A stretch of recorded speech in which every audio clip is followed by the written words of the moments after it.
Welcome to Based On, an adaptation podcast where we talk film, TV series, and the books they're based on. I'm Pamela Portnoy. My guest today is Olga Zolotnik, who I've known since about the first or second grade. She's an attorney and an avid Harry Potter fan. She would often be my partner in crime to go see midnight movies whenever they were released in theaters. And we're going to be talking about the first book in the series, Harry Potter and the Sorcerer's Stone, which was made into the film directed by Chris Columbus, written for the screen by Steve Kloves, and it is, of course, based on the book by Jk Rowling. Just a fair warning, there will most definitely be spoilers, so watch out. But still tune in. Watch out. Still tune in. Definitely. Watch out, because I have a feeling we're not just going to stick to the first book. Just knowing you. Yeah. Knowing you and the problems you have with the series, we're going to go beyond. Fair point. I'll do my best. Hi, Olga. Hi, Pam. Thanks so much for chatting with me today. My pleasure. Thanks for having me. Anytime. So I thought it would be fun to start out this episode with a 10-question rapid-fire quiz so that our listeners can, get to know you a little bit more before we dive in. Great. Olga. Yes. Are you ready to adapt? I'm ready to make up some things on the fly, yes. I love it. Okay. It's 10 questions. Question 1. Book before movie or movie before book? Book before movie. Happy ending or shocking twist? Shocking twist. Oh, most devastating book death? Probably Sirius Black in book 5, and not just because we're talking about Harry Potter. Okay, I have a different one that's also Harry Potter. Okay. Favorite fictional... Dobby? Snape. Oh, that's fair. That's a fair point. Okay, continue. Sorry. Favorite fictional couple? Favorite fictional couple? Oh, let's just go with Pride and Prejudice because it's the first one that comes to mind. So Mr. Darcy and Jane. Was that Jane? Yes, Jane. Jane. No, Mr. Darcy and Elizabeth. Elizabeth, that's what I meant. Jane marries was the older sister. You're right. Elizabeth and Mr. Darcy. Good choice. Very good. Came to mind. Favorite film adaptation? Wow, put me on the spot. I think put me on the spot with questions at the end. It's the rapid fire quiz. That's what we do. Yeah. I was gonna say, actually, since we're on the subject of Pride and Prejudice, but I do think it's probably true. The BBC adaptation of Pride and Prejudice is probably my favorite. That's incredible because if you were to ask me, I would say it would be the one with Keira Knightley, directed by Joe Wright. But it's the second best adaptation of that film. But sure. Okay. If we want to go modern adaptation, I'd say Bridget Jones's Diary of Pride and Prejudice. Least favorite film adaptation? The vast majority of the Harry Potter series. Oh no! And probably The Count of Monte Cristo. That one was terrible as well. Oh God. Okay. Favorite actor, male or female? Oh, I don't really have one. If I had to go with something, because we're on the spot, probably female, I'd say either Dame Maggie Smith because she's my soul creature. And if if I had to choose a man, I don't know at the moment. I can't think of a movie I've seen recently. Let's just go with Daniel Craig because I saw Knives Out while we were in quarantine, and he's currently on the mind. He did a great job in Knives Out. I just watched. He did a great job in Knives Out. Yeah. And his eyes just are popping. Yeah. Sure. Fantastic. That's what I like about him. Sure. Mm-hmm. Go ahead. You're swooning. That's the vodka. It's okay. I'm on the wine train. It's fine. As everything falls down. Favorite fandom? Probably the Harry Potter fandom. If you could have drinks with any author, dead or alive, who would it be and why? I mean, I don't know. I'm not very good at these questions. I think given our recent conversations, I'm going to say Cormac McCarthy only because I would like to ask him. Are you joking me? What the actual fuck is wrong with him? Like, what kind of dark place does your mind inhabit that, the fuck are you writing and why? You just But want to that's yell at him not throughout the even whole. yell. I just want to like why? Have you sought like therapy? Have you like have you not never experienced joy like ever? I love how like I chose to read The Road during quarantine. It's Shit's in all. I mean, already like fucked up, and it just threw me over the edge, and I was sobbing at the ending, and I had like people contacting me, sending me funny videos. I'm like, thank God for this, because this shit is bleak. I couldn't sleep for a week after that, which is why I told you when you told me you were reading it, I thought you were crazy, and I've said it repeatedly. I just thought like when I told you and you said, and I think I said, this shit is dark, and you're like, just wait, it gets darker. And then when you think it couldn't get more dark, it just gets darker and darker, and then there's And just no light darker. anywhere. No. It's fucking pitch black. Someone turn on a light bulb somewhere. Anything. I don't think he ever heard of Dumbledore's quote, happiness can be found in the darkest of times if one only remembers to turn on the light. Yeah, he doesn't even know what a light switch is. Ambient Yeah, light, I don't because, think he's ever encountered. yeah. So you would have drinks with him and just be like, what the fuck? I mean, only because we like have been talking about him recently, and I can't really think of another author off the top of my head because we're playing rapid fire, and I'm terrible at rapid fire. So it would be more fun to have drinks with someone to like have a vigorous debate instead of having drinks with someone that like you super admire. I mean, I don't Not know that if you you've like, met there's me. nothing admirable, because I think he's a fantastic writer, and that is Oh to no, be admired. But I think to be able to elicit that kind of fucked upness feeling in someone through writing is it's an extraordinary talent. I'm not suggesting he's not a good author. He's an extraordinarily good author. He's just, I mean, I think true to my nature, I would just want to be like, but like, what the fuck?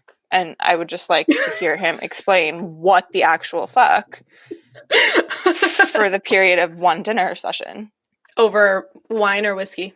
Oh, I don't think you can drink wine when you're talking about how fucked up a human being is. I think it would have to be whiskey.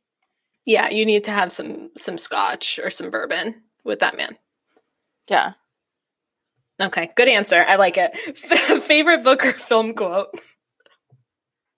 Ooh, quote. I mean, the problem with that is I don't know any. So it's gonna honestly, by the time that we're finished, it's gonna sound like I've read 3 books in my life, but that's not actually true. But the only one that comes to mind. You're very well read.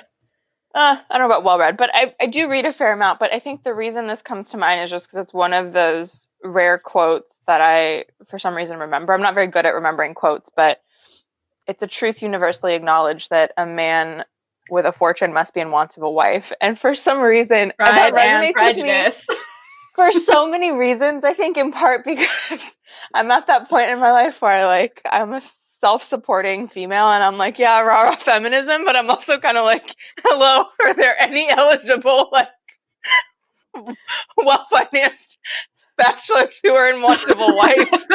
That's fucking hilarious. Because I'm a little done with the strong, independent woman thing. You're over it?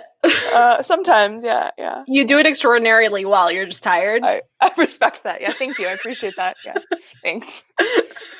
Just, I was thinking about this question too when I gave it to you. I retain film quotes way more than I retain quotes from literature. And so I also thought of one from Pride and Prejudice, but I looked it up, and I don't think it was word for word in the book the way it was in the film. And it's the version I like. It's when Darcy says, "You have bewitched me, body and soul, and I love you." Aww. That one. That one's dope. That one's a good one. Since we're on the subject of adaptations and books and Pride and Prejudice, because apparently that's the only thing I've read, in Bridget Jones's Diary, there's the scene where Mr. Darcy is at this like dinner party with his like law a partner at his current law firm. And they're at this like big dinner party that Bridget Jones is at too, and she's the only single person, and everyone's kind of like railing at her for being single. And at the end of the party, she's like leaving sort of dejected because a bunch of like married people were giving her a hard time. And as she's like going down the stairs to catch the cab, he like stops her, and he's like something to the effect of like, I'm not very good at whatever expressing how I feel or whatnot, but for what it's worth, like, I like you just the way you are. And that one. That's so sweet. I know. That one's just swoon worthy. Yeah. I mean, it's a great line, but it's also, I think the actors give really good performances too. Oh yeah, no shit. If Colin first said to me he liked me just the way I am, like I don't really care what the context would be or what words he used. He could stutter for all I care. I completely agree. If Matthew McFadden was like, I never wish to be parted from you from this day forward, all right. Sure. You don't have to be. Yeah, no one speaks like that anymore, but that sounds fabulous. Let's go. Sure. I agree. Performance is everything. Delivery counts. We got through all 10 of the rapid fire questions. Oh, shit. Okay. That's pretty It wasn't impressive. rapid fire at all. Well, you know. We did our best, you guys. Speed it up. Like 2x the speed on delivery. It's going to be fine. It's going to be fine. You know what? We're setting the tone. Thank you. Now that we have a better idea about like your reading style, your, preferences with literature and film, you've definitely read more than 3 books. You've read probably hundreds and hundreds because you've always been a reader. Since I've known you, you've always been a reader. So who remembers 2 things? I honestly, people will ask me, did you read this book? And I'll say no. And then like an hour later, I'll be like, wait a minute, I did read that book. I don't have a very good memory with that. I agree. It's tough. Okay, so let's get into this. What is your experience with this particular series and or the first book? Are we talking book or film in this circumstance? Both, because you're here based on an adaptation podcast. I got there. Welcome. We're both here for the first time. So I think it's funny, the first time I read the book, I think I was actually older than our cohort because I think it came out when we were in like the 4th grade-ish. So we were just a pitch too young. And I remember for some reason, like I had to talk my parents into letting me buy this book so I could read it. Really? My parents, I don't remember why, but I remember having this conversation with my parents about why, like, everyone's reading it. Like, why can't I read it? And they were like, why can't you read the classics? And I was like, I don't know how to explain to you that the classics are long and boring. To some extent, it felt like a real success story, like getting them to actually let me read it. And then I started reading it. And obviously, like, I fell in love because then you wait patiently, like, each year for the next book to come out. And, like, you and I would go to the, like, book releases at midnight, which were obviously way better than the film releases, but the film releases were really fun. So, I don't know, for me, it was always this, like, really interesting escape, but it was also this really interesting way. And it was like a totally different life. It was like boarding school on top of like, magic and this idea that there could exist this entirely different world that maybe we don't know about because we're not paying attention or we're not like, special enough or whatnot. And then at some point the books just turned so dark, and it just happened to coincide with this time when you hit like severe puberty and you hit this like really dark time and like growing up. And there was something about it too that was just so like honestly dark. And so I remember at some point I was reading like book 5 when, spoiler alert, Sirius dies, and I was bawling. And my mom walks by and she looks at me and she's like, you do know you're reading a book, right? I'm like, oh no. And I'm just devastated, like tears streaming down my face. And my mom's like, this fucking sociopath that we're raising, like, how did this happen?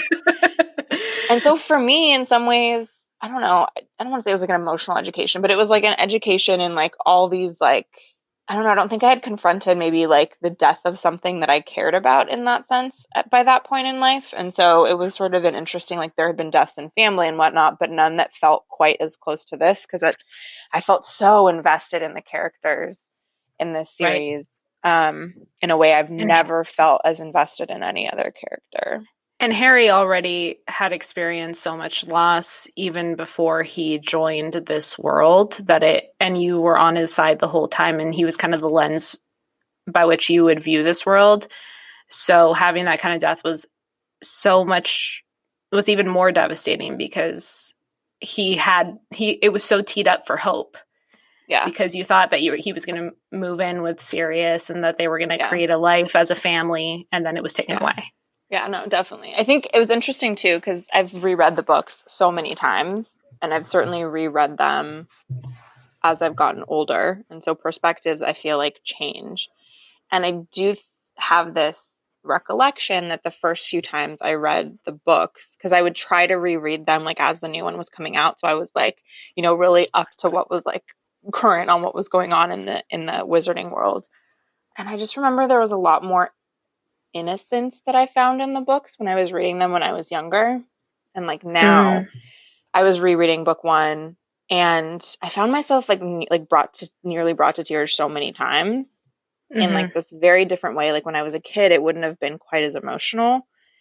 So it's interesting to me that it's like changed for me over time. But there's just it's interesting how some of the innocence is lost, but some of it is there's more purity in the innocence almost, like seeing Harry when you're like, I'm now, 29. And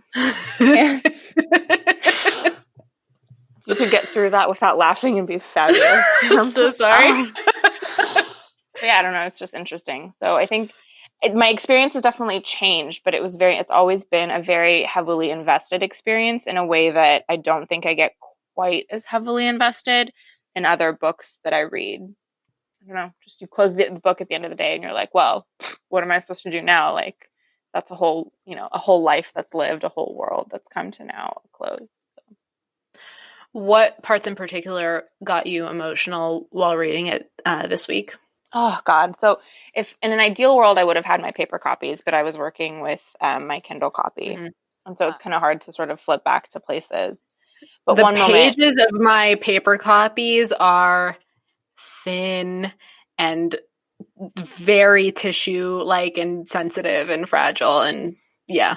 I actually recently found out that what would have been a first edition, like book five, gone, or book three, one or three or five, and those are like two of my favorites, are like nowhere to be found. So I had to buy new ones. And I was like What? actually very disappointed because those were like, first editions. And like in my mind at a point in time where I thought maybe my life would have children, I was like, oh, like I would pass these down to my kid. They'd be under lock and key and like they'd only get one a year once they turn like 11. So would have been something great. But now instead they get like a, 15th edition of books three and five. So 5 and 6, I think when I was in late high school, early college, got misplaced, but I think we ended up finding them somewhere in the garage. I don't know why they were in the garage because that's exactly what I plan on doing. Like I have all my first editions, even though my book one is not, because I, yeah, mine wasn't like either. you, started reading it, I think in 5th grade for a book report. That's how I got introduced to it. And it's so funny how we remember the first time we read these books. Yeah. But yeah, it was for a book report in 5th grade. Yeah, I don't think that was a first edition, but the other ones, it's like you wait for it to come out and you go the night of. Yeah, but I think so to your question, the thing that made me tear up, so one of the things was the moment after Harry, he'd been down in like, the third floor corridor, had gone through the whole thing, had like faced Voldemort the first time, and he wakes up in the hospital wing like 3 days later, and Hagrid comes to see him, and he has like a gift for him. He's like, I asked Voldemort asked Dumbledore for a few extra, like a day off or so to put this together, and I sent owls to all of your parents' friends. Like, I know you didn't have any pictures, and it describes like Harry opens this like leather-bound book full of pictures, and I think the line was something to the effect of like Hagrid says to Harry, like, I hope you like it, and Harry didn't say anything, but Hagrid understood, and like now that makes me just like choke up and want to cry.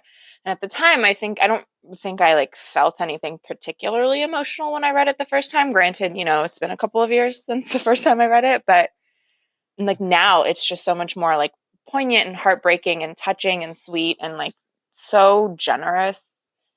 Which is a very different experience than probably when I was like little and I was like, oh, that's cool. He got him a picture of all of his like, family that he hadn't had before. So different experience. Have you seen the film more than you've reread the book? No, so I watched them with you. I think Right. I've maybe seen the first movie maybe one or two times in between that. And then I talk a lot of smack about the movies and decided to give them a second try a couple of years ago and decided to watch all 7 of them again. I stand by my original position. And then obviously rewatched the first one yesterday in preparation for today. So no, not even remotely close. Like there was a time where I would probably reread the series every Christmas or every holiday season. I don't know how you feel about it, but that scene that you're talking about in the book does still take place in the film, but it's at the platform when they're going back home for the summer at the end of the film. Did you have a problem with the fact that they moved it? So funny that you asked me if I had. So if we're talking about it, yes, I think in the moment watching it, I've increasingly, I think, been detaching sort of Harry Potter as a movie from Harry Potter as a book, Yeah. which maybe is the right thing, maybe is the wrong thing. I don't know. And so it doesn't sort of bother me in a vacuum, like if I'm just watching the film. But if we're talking about it, yeah, it does bother me because there's this moment of like sheer intimacy and vulnerability in Harry when he's like alone in the hospital bed for the first time, sort of having any context for what's gone on. And I actually, even though I just finished reading this, can't remember if it was before or after Dumbledore had already spoken to him. And I think it was after. And so I think Harry at this point now has like slightly more context. He understands that like the invisibility cloak was his father's. And like there's this real moment of like just quiet intimacy of like, this is something I've never had. And it's given to me by someone who is the first person to bring me back into touch with this world that I didn't know I belonged in. And it's this very, very quiet moment of solitude and privacy in which maybe because I tend to experience very strong emotions and prefer to deal with them on my own, that like the ability to have that feeling and to sit with that feeling in the solitude of a hospital bed when you have like the protection of Madame Pomfrey to like keep you and the outside world apart, to me feels so much more deeply personal than when you're like handed this book on a train platform amongst all of your like friends and like student, like your fellow classmates boarding a train home. Hmm. Just like I think so there's a moment in the book when Harry just gets the cloak and he like the next day decides to try it out and like Ron's asleep and Harry has this thought that like, well, I want to try this out, and he thinks, well, should I wake Ron? And he's like, no, like I want to have this one experience by myself before I bring anyone else into it. And that again Right. is like I another love moment. that. Yeah, it's like this intense moment of like intimacy in these moments that particularly if you're like an orphan that grows up in a family where people abuse you, you don't get very many moments like that of like, well, this is mine and this is like the one connection I have, and what would it have been like if like my dad had passed this cloak on to me when I went to school so I could cause trouble the way that he did. And it's like the first time he really gets that experience. The interesting thing about that is there he in the film he does use the cloak for the first time alone, but they don't have a moment of introspection for the character, which I think is really where books and films go their separate ways, because it doesn't necessarily make interesting film to watch a character in contemplation. Right. So while it was still true to the The storyline. spirit of what and the storyline of what was happening, there are like these sweet thoughts that are embedded into the book that you want to see. I don't know if it's through the acting or through some sort of device in the Right. film that sometimes you get and sometimes you don't. And that's just, I feel like, the not the problem, but what inevitably comes with adapting a work for the screen. Yeah.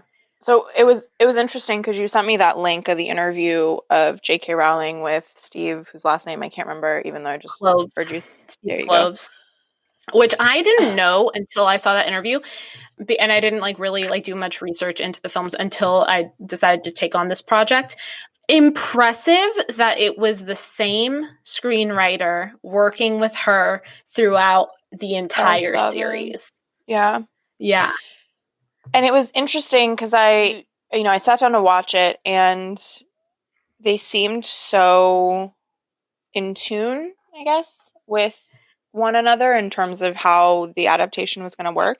So one of the things that came up in their conversation was that, Steve said something to J.K. Rowling about like, hey, a lot of authors sort of struggle with you can't always stay true to the book, like word for word. And I think she had said it initially, like in an earlier part. She's like, I knew you wouldn't be able to adapt it the exact same way I wrote it because these movies would be hours and hours and hours long.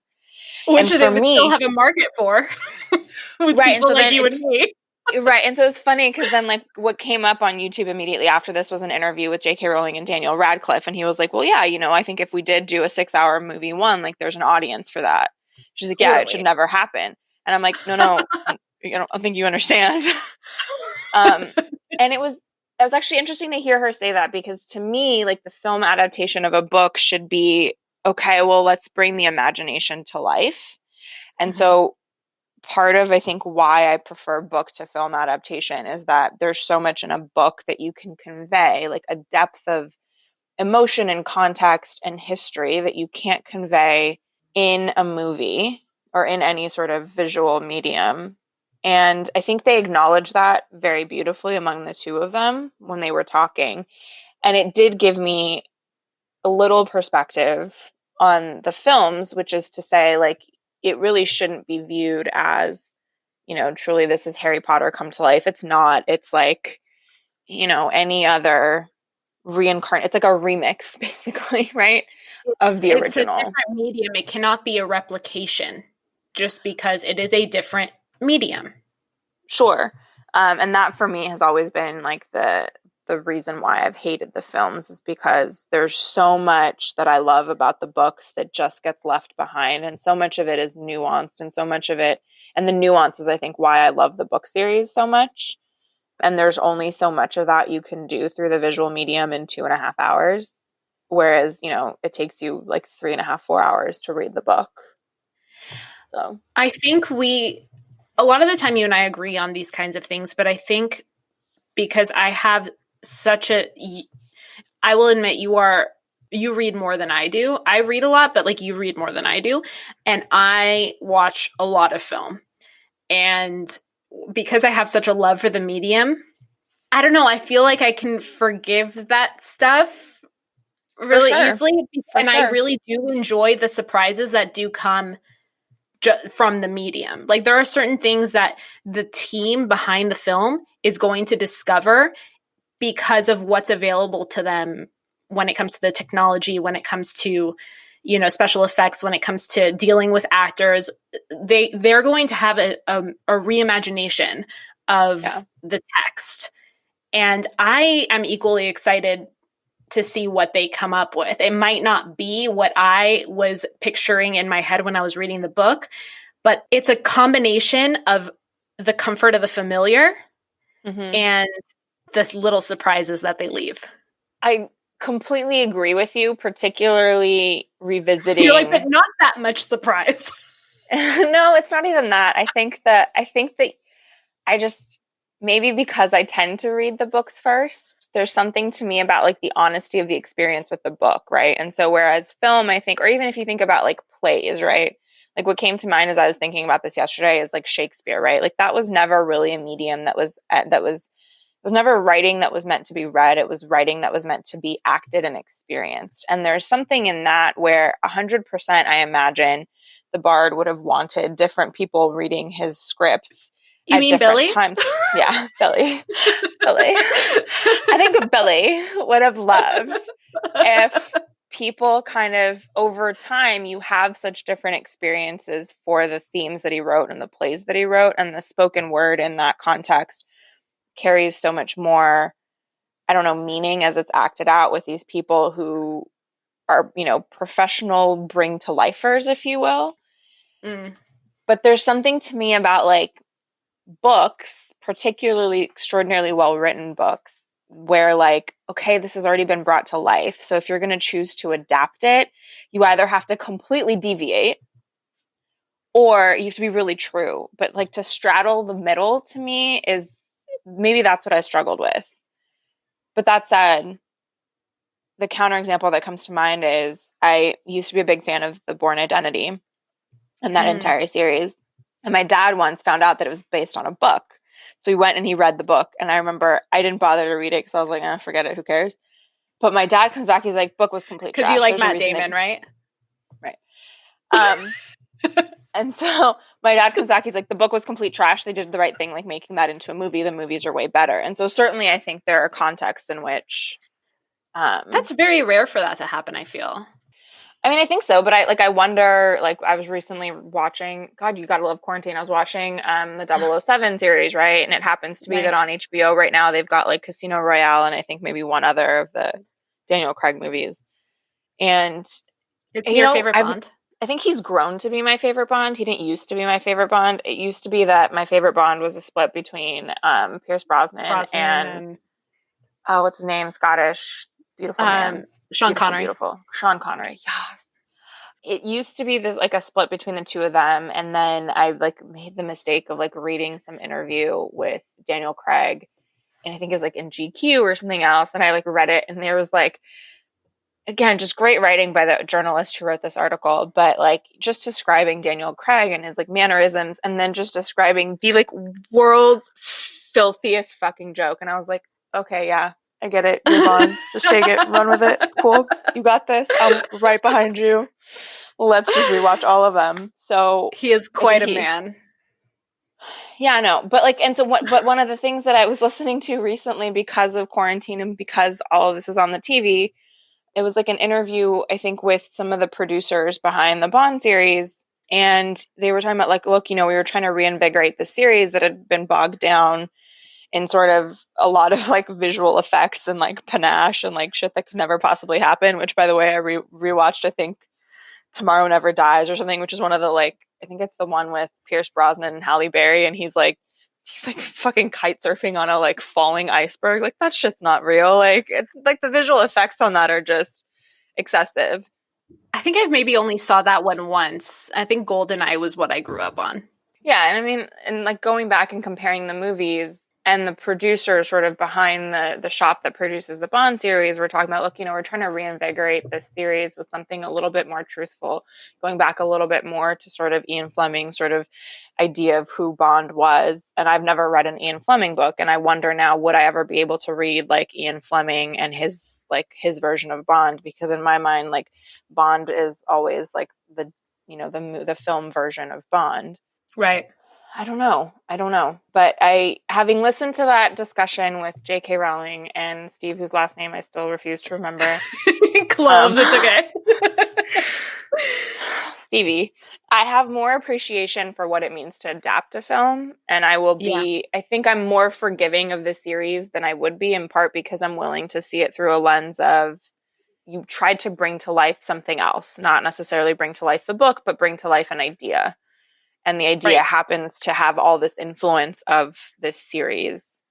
But for me, they should have just retitled it then like Magical Boy and something, but it shouldn't have been way. Harry It's Potter. Close enough, Olga. It's close enough that it is the same book. Especially, I will say this, like Sorcerer's Stone, Chris Columbus sticks very, very close to the book, probably the closest out of all the directors for sure to the book, for sure. I think after book 3, that's really when, just because of the length of the novels, that's when the director started to have to take creative license. Fine, but I will tell you that in book 3 I stopped having faith in the movies right around film 3, where you learn nothing. And I emphasize the word nothing about the Marauders map. And I don't understand how you're supposed to understand Harry, how you're supposed to understand like the shit he gets into when you don't understand that the Marauders map is the legacy of not just his father, but his father and his 3 best friends. Yeah. And they skip over that shit like it's I don't know. Like what you can stop making, as far as I'm concerned, and I realize I'm in the wrong, whatever. But as far as I'm concerned, at that point, you're not in the wrong. It's totally subjective. Paper. It's fine. No, it's fine. You can just. But at that point, it's not Harry Potter because you just don't. You don't have. I don't know. You don't have the like depth of the emotional experience of like, holy shit! Like my best friend's older brothers have been running around with my dad's like, legacy, his like schoolboy like legacy. No. At that point, it's not Harry Potter. I mean, I feel like, I don't know, like this is where we differ, because I feel like the movies did an incredible job. And yes, I do agree that like that adds a whole element of understanding of his connection to his dad and Lupin and Sirius. And not only that, but like also their relationship to Snape. That being said, I don't know. This is like where I become an acting nerd, right? Because I think it really helped that Chris Columbus and Steve Kloves stuck so close to the vision in book 1, but as the actors started to mature, like particularly the kids, right? Like it was like most of their first movies. I know it was Emma Watson's. I think Daniel Radcliffe did something before that, but they were all like really young and they matured while the movies went and they became better actors, right? But I think like Gary Oldman being serious, right? It brought a level of, he brought it so you kind of understood the connection.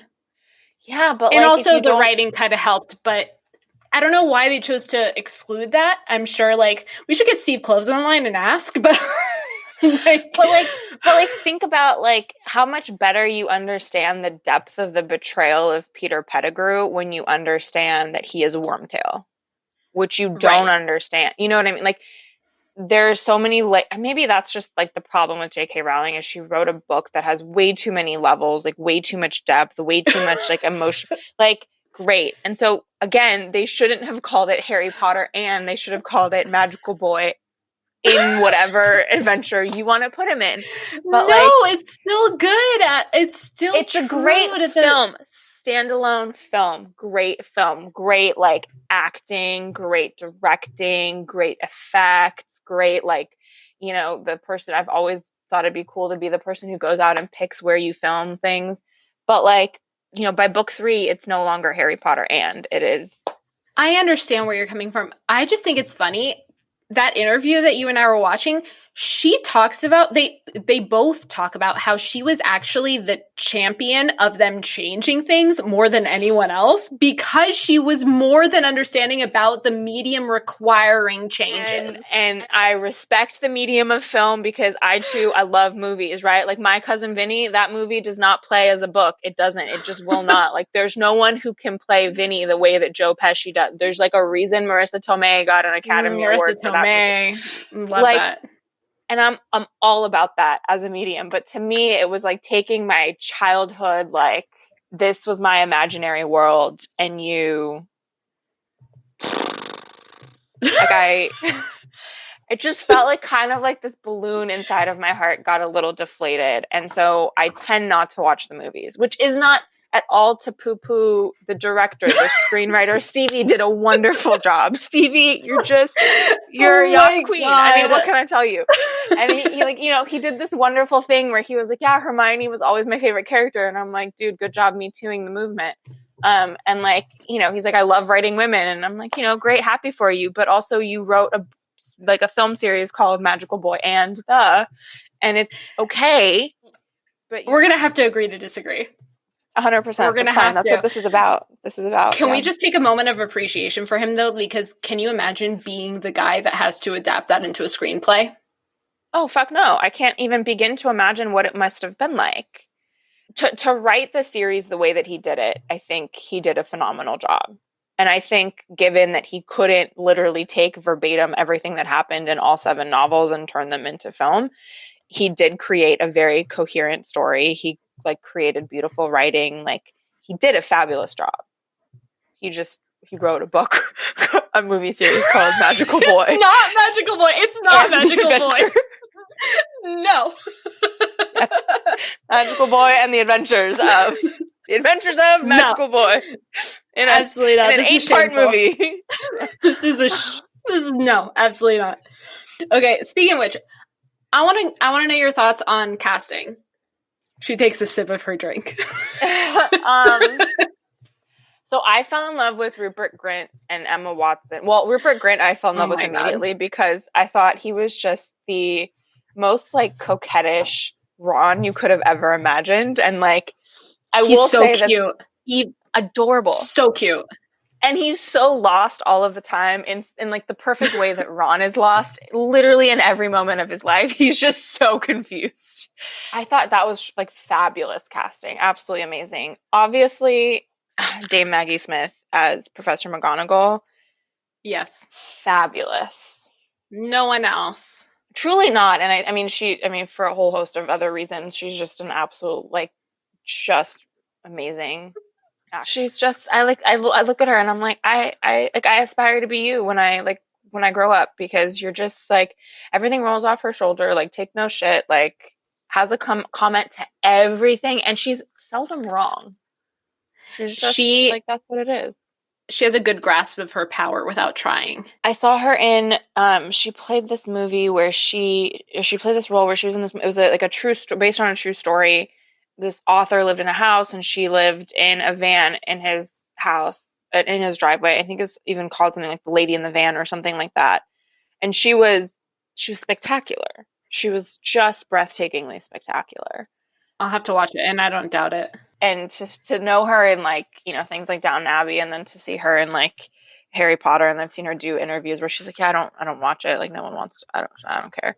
And I'm just like, yeah, I mean, y'all's queen, like, that's just amazing, like, you're so fabulous that you're just like, I don't even want to watch. And that's the reason people know her, which is a disservice to her career as an actress, but love her. So I thought that was fabulous casting. Can we talk about Alan Rickman as Snape? I mean, I love him as Snape. I don't love it when he, like, bursts into the classroom the first time you see him in this, like, drama queen way. I love it so much. Because I feel like he would have just been waiting impatiently. Like, I almost feel like the scene in the movie where, like, McGonagall's sitting as a cat on the desk and then transfigures herself when the boys come in late, which, by the way, everyone knows the only class the Gryffindors had with the Slytherins was potion. So why the fuck Draco Malfoy was sitting in that transfigurations class on TV, I don't know, but whatever.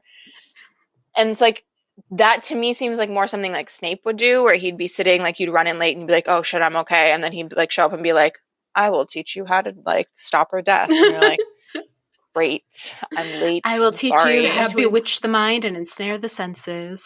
There's actually a great interview of Dame Maggie Smith talking about working with Alan Rickman, particularly towards the last film.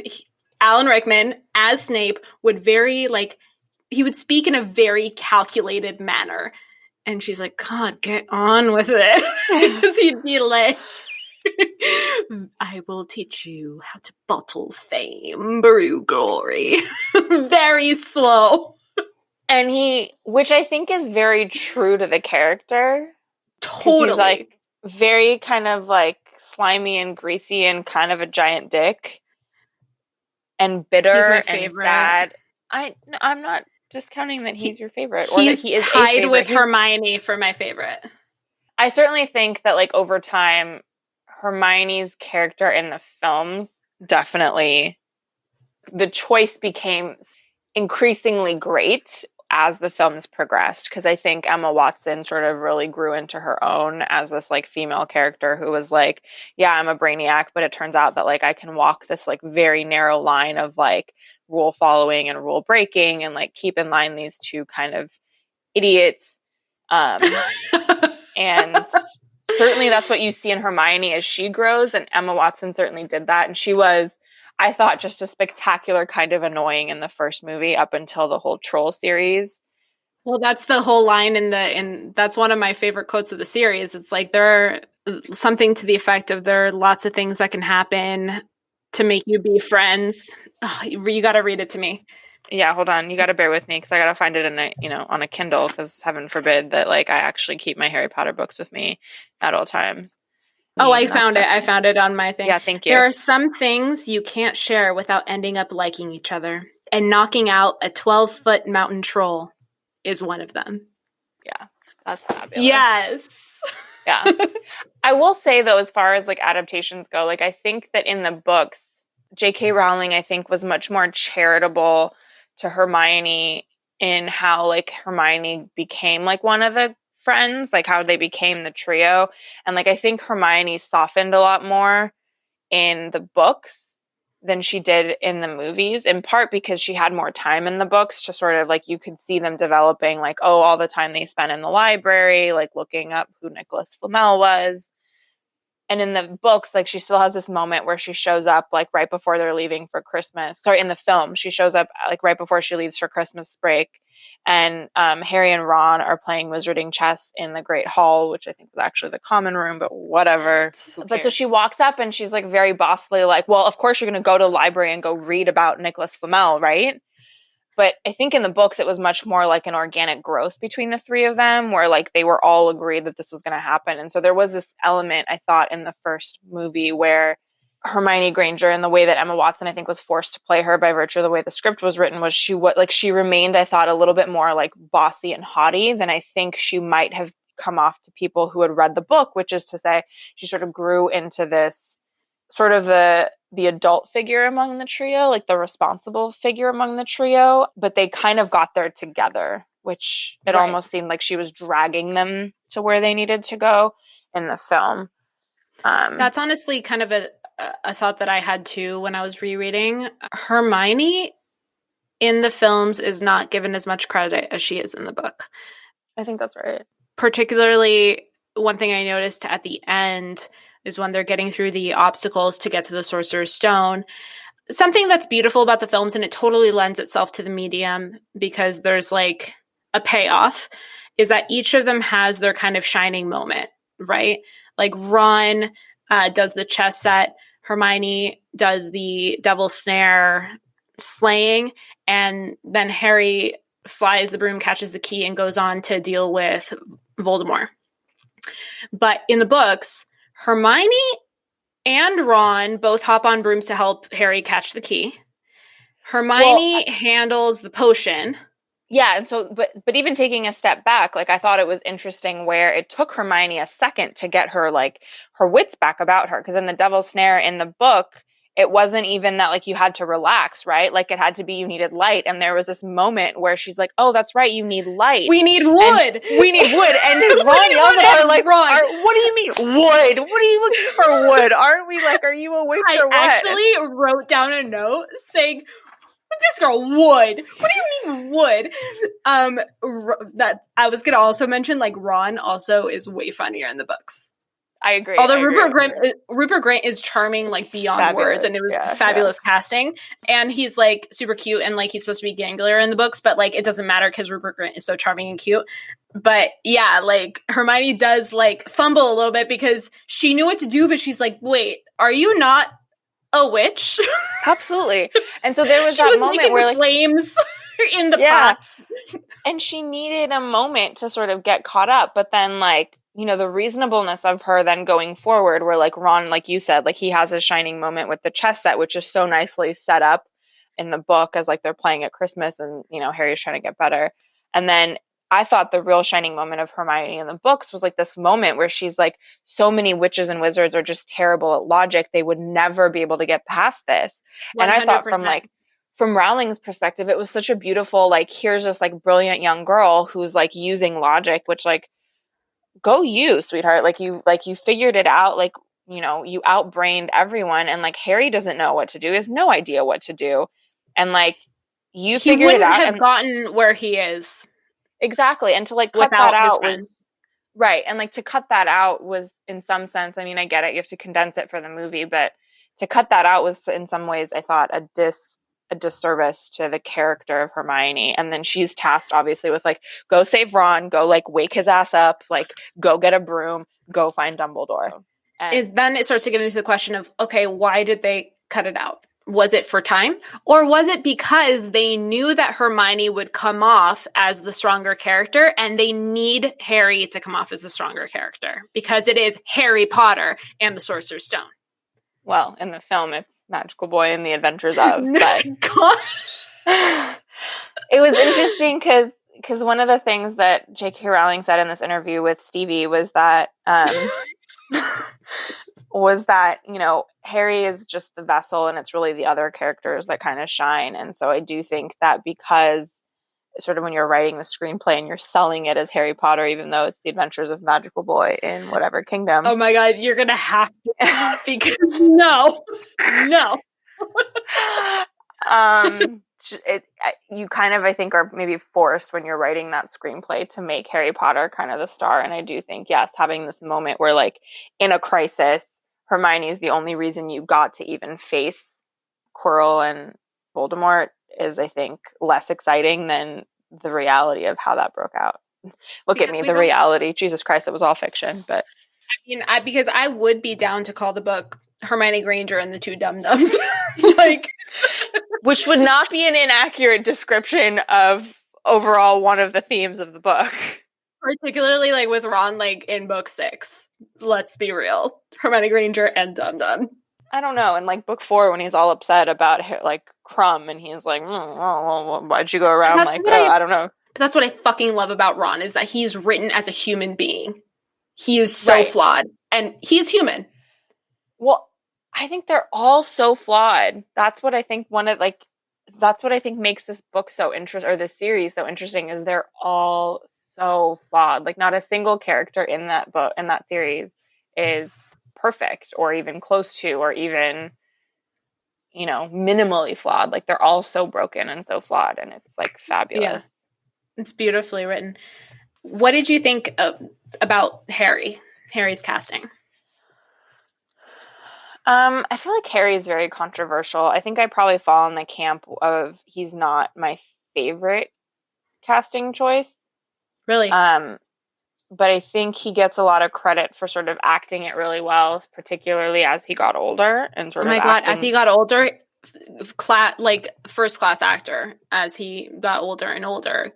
But a lot of people at the beginning had so many problems with the fact that he didn't have green eyes. And even Rowling was like, listen, like it only matters that he has the same eyes as his mom. His mother, yeah. It wasn't the eyes that bothered me. It was something about, I think because Rupert was so charming and Hermione was so kind of simultaneously bossy and know-it-all and a little annoying in the first book, not in the first book, but in the first movie, right? In the first book, I think we just discussed she warms on you very quickly, but in the first movie she has a hard go of it, frankly, and like there's no really good fix for her in the first movie, but you still, like, her character has so much personality, whereas Daniel Radcliffe, and part of it I suppose is that Jk Rowling never really gave Harry any personality, because all of his personality was sort of the internal emotions he was feeling about his life experiences.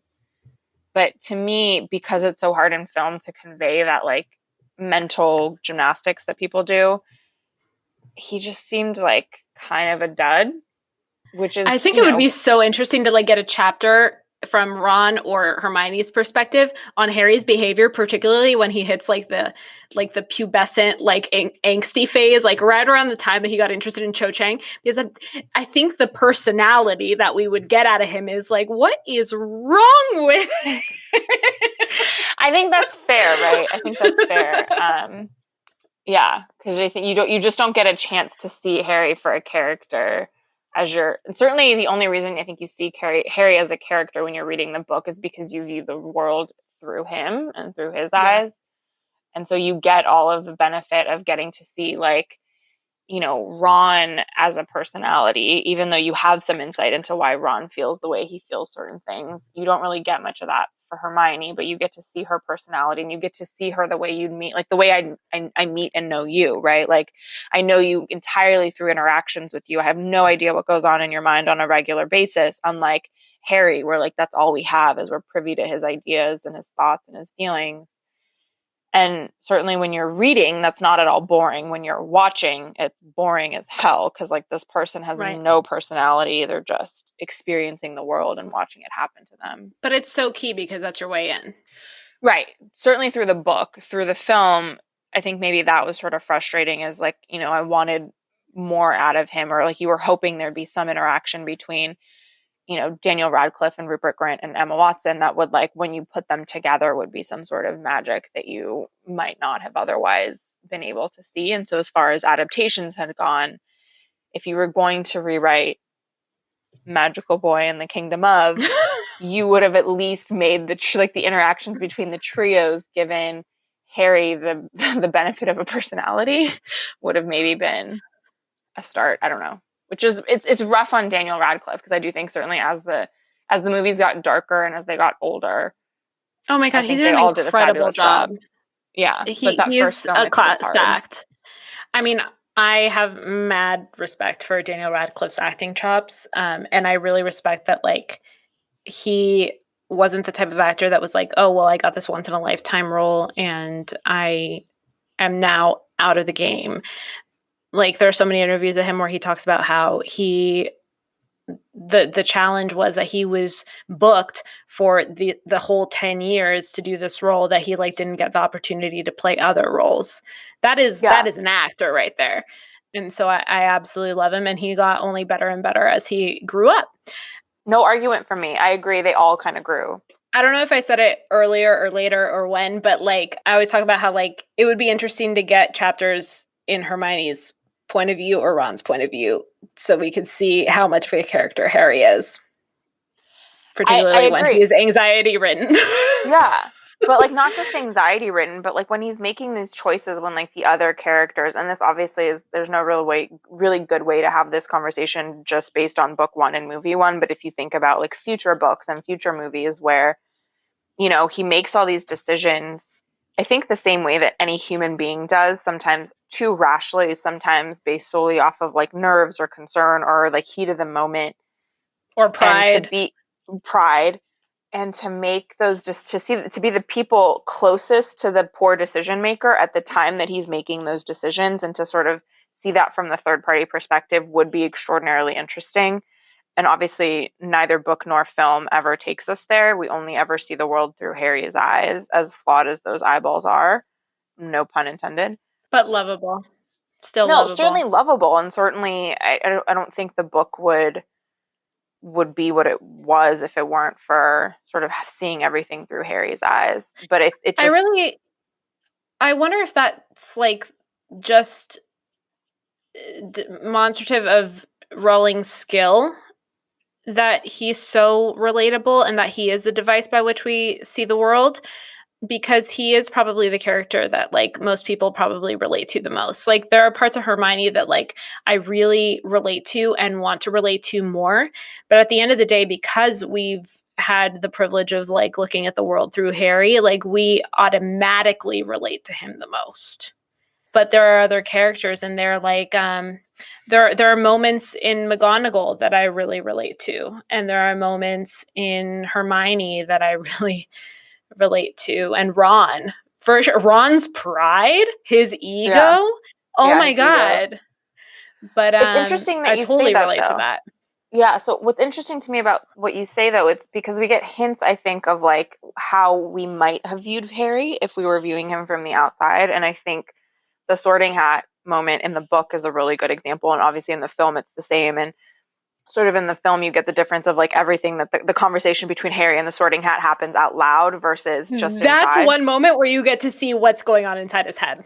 Yeah, and it's interesting to me that, when you're seeing, you get this blip of a perspective of Harry through the eyes of the sorting hat, and the sorting hat's like, you've got a thirst to prove yourself, which I think we all know, and that I think that analysis carries through as you read the book. But then he also says, plenty of talent here, I see. But I think Mm-hmm. when you're viewing the world through Harry's eyes, you don't see that raw talent. Certainly, I think Right. I would view Hermione as significantly more talented than Harry. And in Absolutely. some ways, the flaw of like Dumbledore choosing and Voldemort choosing Harry as like this, the weapon of choice, the true enemy, like the true, person that you have to conquer in order to conquer the magical world. I think, to me, I never saw that, because to me, maybe seeing the world through Harry's eyes, Harry seemed so ordinary. And Do maybe you I have think a problem with the fate aspect? I don't, I mean, the fate aspect is a totally different conversation, I think, in my mind, and a super interesting conversation of the fate element. But I think it's more that when you compare for me, sort of, you compare the sorting hat describing Harry as all of these things, but then viewing the world, the wizarding world, and every experience you read about through Harry, Harry to me seems so ordinary. And maybe the reason that you're saying everyone resonates with Harry is because, We're to some extent, ordinary.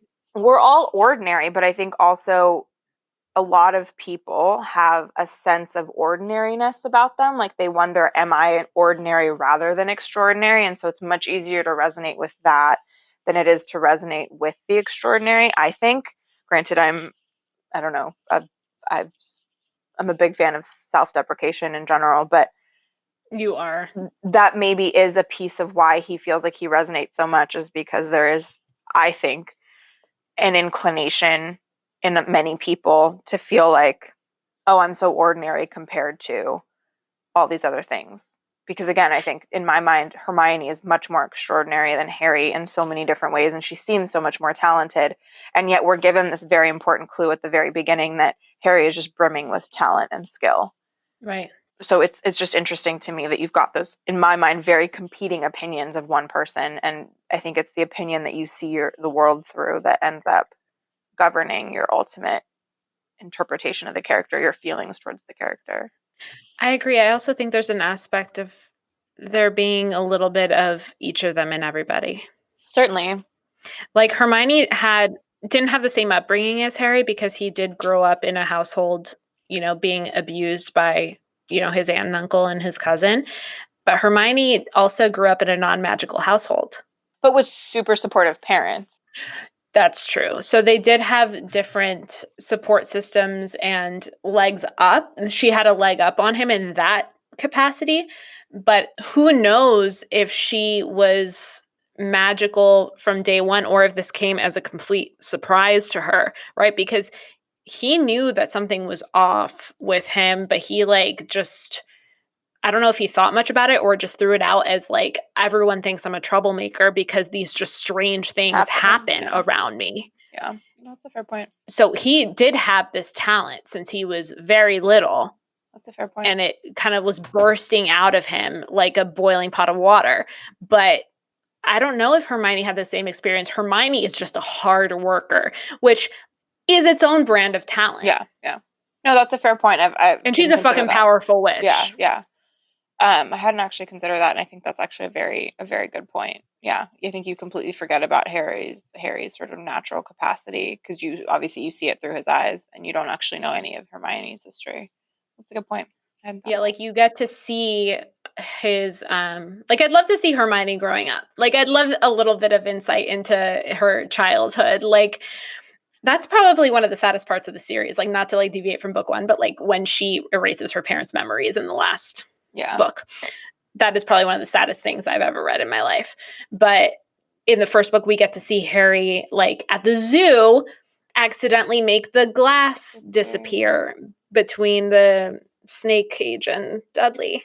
And that's just his magic bursting out of him. Yeah. It's actually interesting that you mentioned that about Hermione, because I think even Ron, we get insight into his life because Ron becomes Harry's entrance into the magical world, right? And so you get to see Ron's family life, you get to see Ron's home life and the magical life that comes with that, and you literally never ever get any background about Hermione other than that time she's on a trip with her family. And certainly blipping back to our earlier conversation with the epilogue, how fucked up is it that we literally never learn whether Hermione was ever able to undo that particular bit of magic that potentially could have saved her parents' life but ended up being completely unnecessary, right? That's why Hermione is top two of my favorite characters. I think she sacrifices, aside from the people that actually do die, I think Hermione's sacrifice is just out of control. Yeah. Especially because, and I feel like you and I relate to this a lot because you and I are both only children, as is Hermione. And only daughters. Only daughters.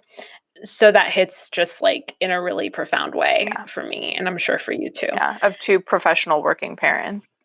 And maybe this is why you and I bonded over the story so much, because we are only children and we spent a lot of time alone in our rooms growing up. Yeah. And there is a certain kind of magic to friendship making and having a place outside of your immediate family where you feel like you belong. Yeah, which I think certainly not as a child and definitely not as an adult do I ever really feel that. And so it is maybe that is part of the reason that this entire universe resonates so closely or so deeply for me. But yeah, no, it's, Harry Potter, the Harry Potter world versus the magical boy world is, I think, an interesting discussion. Not very different worlds, but two different worlds.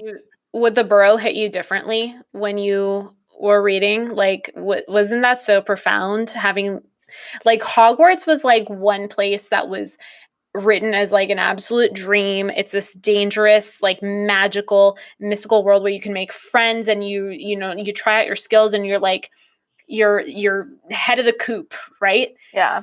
But then going to the Burrow, it's another magical place and it's your best friend's place, and there's something very comforting about the Burrow. And I think I was envious because of the amount of siblings that Ron did have. Yeah, I was just going to say that. I think it was the family element of it, which isn't to say, like, I mean, I come from a very good family and I have no business at all complaining So do about that. I. But, right. But there's something about, I've always envied my friends who have siblings, particularly friends who have more than one sibling, because I think you build relationships differently. I think you have a very different view of the world when you're a sibling. I think obviously there are different issues that come up as you're growing up when you have siblings versus not. But even as you grow older, the different sort of what it must be like when you're Fred and George and you've got this whole family around you and different siblings that have accomplished different things. And so maybe less pressure to like go off and be the successful family member working for Gringotts or like raising, or working with dragons in Romania versus, when you're the only child and like you have to maybe make the choice that's like the most responsible one, which is in some sense like what Hermione has got to deal with versus Harry, who literally has no family. You carry on the family name, or you have to make your family proud. Yeah. There's a certain amount of pressure. Yeah. That's so interesting. Are there any changes in the storyline that have happened in this film, in book 1 and film 1, that you feel were okay or unacceptable? Like, how'd you feel about Peeves not being in the film? Okay, so actually, until you mentioned that, I hadn't actually realized that. Hello. Okay, what? Peeves. I'm telling you, this Peeves is the not Harry Potter. poltergeist This is fucking, not in the yeah. film series. Listen, you cannot do a shot by shot of Harry Potter because it would be forever. And even if you did do it shot by shot, people would still not be satisfied. The Adventures of the Magical Boy. I'm telling you, that's what this movie You're one of those people film that series still would have been called. not be satisfied if scene by scene it was transcribed into film. I feel like you would still not be satisfied. I would be much more satisfied. I'm really disappointed now that I didn't realize that Peeves has never been in this. You didn't realize that Peeves was not in the film? No, because he plays such an important role in the books, and I don't know how I missed it, but he is like one of those characters, like he's always pissing people off, but at the very end, I feel like there are moments like in book 5, was it, where he's like pelting, what's her name? God, the like evil cat lady with chalk on her way out, and you're like, that's right. Like Peeves ultimately, like you stand Umbridge. You ultimately stand for the good of Hogwarts and the tradition and the value, and you're just pelting this evil human with chalk on her way out. And I'm like, that's right, Peeves, you do your thing. What's funny is like you get to see the Hogwarts ghosts, right? In the movie. But like for some reason you don't get to see the poltergeist. I don't know if it's because I don't know why they didn't include Peeves, because you can convey a poltergeist on film. It's just you don't see them, you just see like what effect they have on their environment, on their surroundings. Like you would like in this book, you see Peeves playing tennis by himself. So you would just see like a tennis ball like bouncing against the wall, and causing like a lot of trouble and like getting in Harry and Ron's way when they're like out late at night, But yeah, they chose not to include him. There are so many negotiations that the characters have in like every book. At some point you're negotiating with Peeves about something, like Peeves, don't tell so and so that something happened, and Peeves is always like the dick that's like, no, I'm gonna tell unless you like, I don't know, do 45 jumping jacks and like stand on your head and give me a like smoothie. And I don't know, he's actually very critical, and I'm actually disappointed in myself for not noticing that he was missing all of this time. There's another thing that I noticed in the film that wasn't in the film that was in the book. Okay. The fight at the Quidditch match, and it was Neville and Ron versus Malfoy, Crabbe, and Goyle. Yeah. But overall, I think if you go back and watch the films, like Neville doesn't play a very important role in the films over time until I don't even actually remember the 7th book. It bothers me because Neville is so important. That's probably one of the very few things that bothers me, because Neville is another one of my favorite characters, and he's so important. Right, and you never learn that because he's like the one character that it really could have been Neville instead of Harry. Right, and so going back to our like earlier discussion about fate and whether or not it's the fate that bothers me, and I still think that's a completely separate topic. That's a super interesting topic, but Neville, like the depth of the story is that Harry's quote fate is basically a function of one person's choice between two people, and Neville was the other person. And I think once you learn that fact, you start to see Neville through such different eyes, and Neville just never gets a chance to you never get a chance to know Neville in the movies. And that in some ways just really, just all those moments, when he had his comeuppance in the movies, though, in both the movies and the books towards the end. Yeah, no, but Neville was but to me, so that wasn't fair. Neville just didn't get as much credit. And I think part of the reason that you had that fight, right, was because Neville had been caught out at night. They were doing, it was the first time that Neville was he got in trouble for something, and he was sleeping outside, and they told him the password, but the fat lady wasn't in the portrait. Sleeping outside, I feel so bad. I know, and and he's all upset, Malfoy's already told me I'm worthless or whatever, and the trio, I think it was Harry tells him Neville, you're worth 12 of them or something. And he he says that to Crabbe and Goyle, and that's his big oh, I'm better than you kind of moment. And it's just it's so heartbreaking because kids are so cruel, and it's this moment where Neville stands up for himself, and then he he pummels the other guys and probably got really beat up, and we never really revisit that, but yeah. Well, I think that's so crucial to Neville's development as a character, because his arc from book 1 to the end of the series is him embracing that he belongs in Gryffindor. Mm-hmm. You can really summarize his arc in that way, because in the last movie, when he pulls the sword out of the hat to confront Voldemort and kill Nagini, that's the moment, because only a true Gryffindor can pull the sword out of the hat. Yeah. I love the films, but if I were to get real nitpicky, I'd be that moment, because it's the moments that I really identify and love the most in the books, that I'm oh, but you're missing this. But I still think the films on their own are spectacular. On their own, they're a spectacular telling of the wonderful magic wonder boy. Oh my God, I swear to God.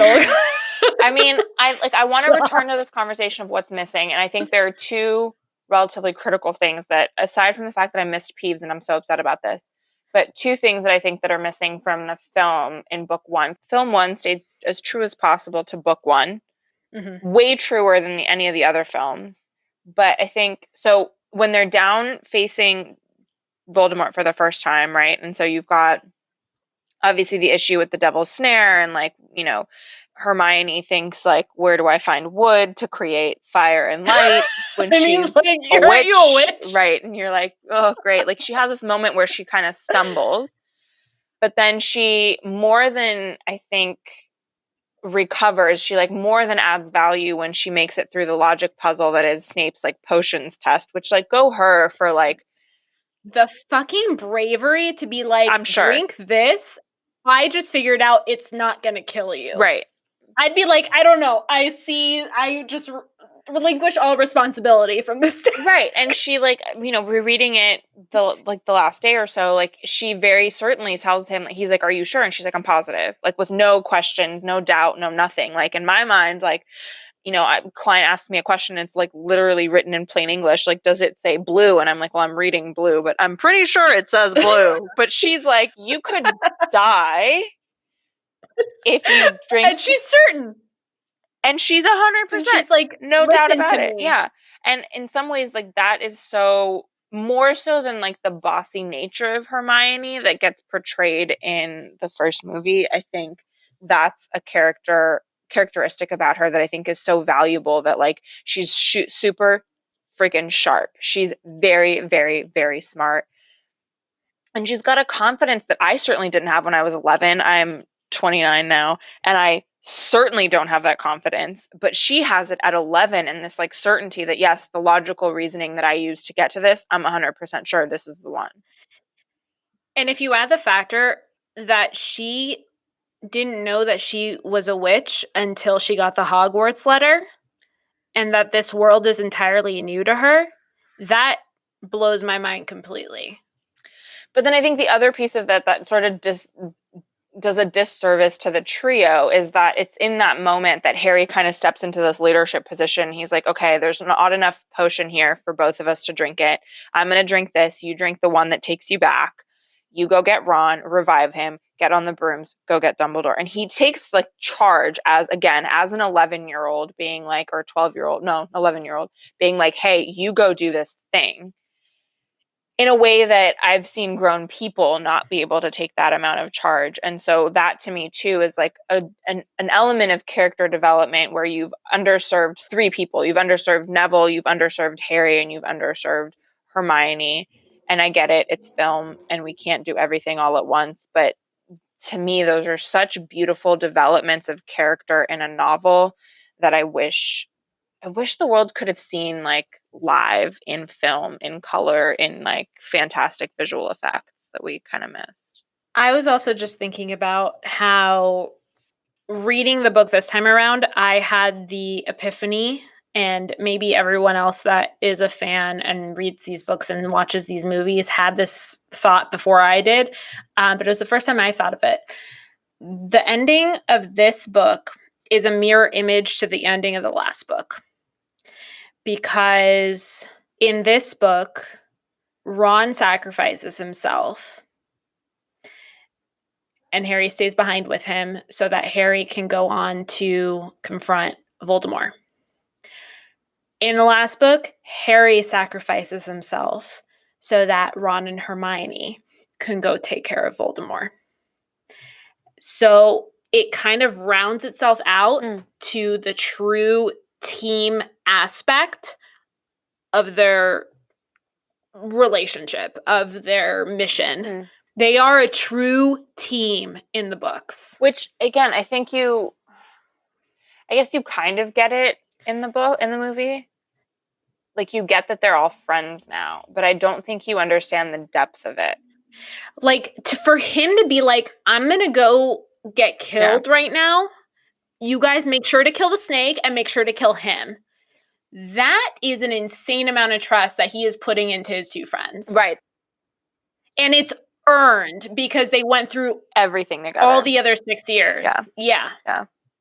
I didn't catch that before. I haven't actually really thought of that either, to be honest. And in part because given that my history is that I reread the books in anticipation of the new one coming out, it's been a while since, I've read the 7th book relatively recently, but it's interesting when you were like, hey, will you do this with me? And I was like, sure, I'll reread the book and I'll rewatch the movie.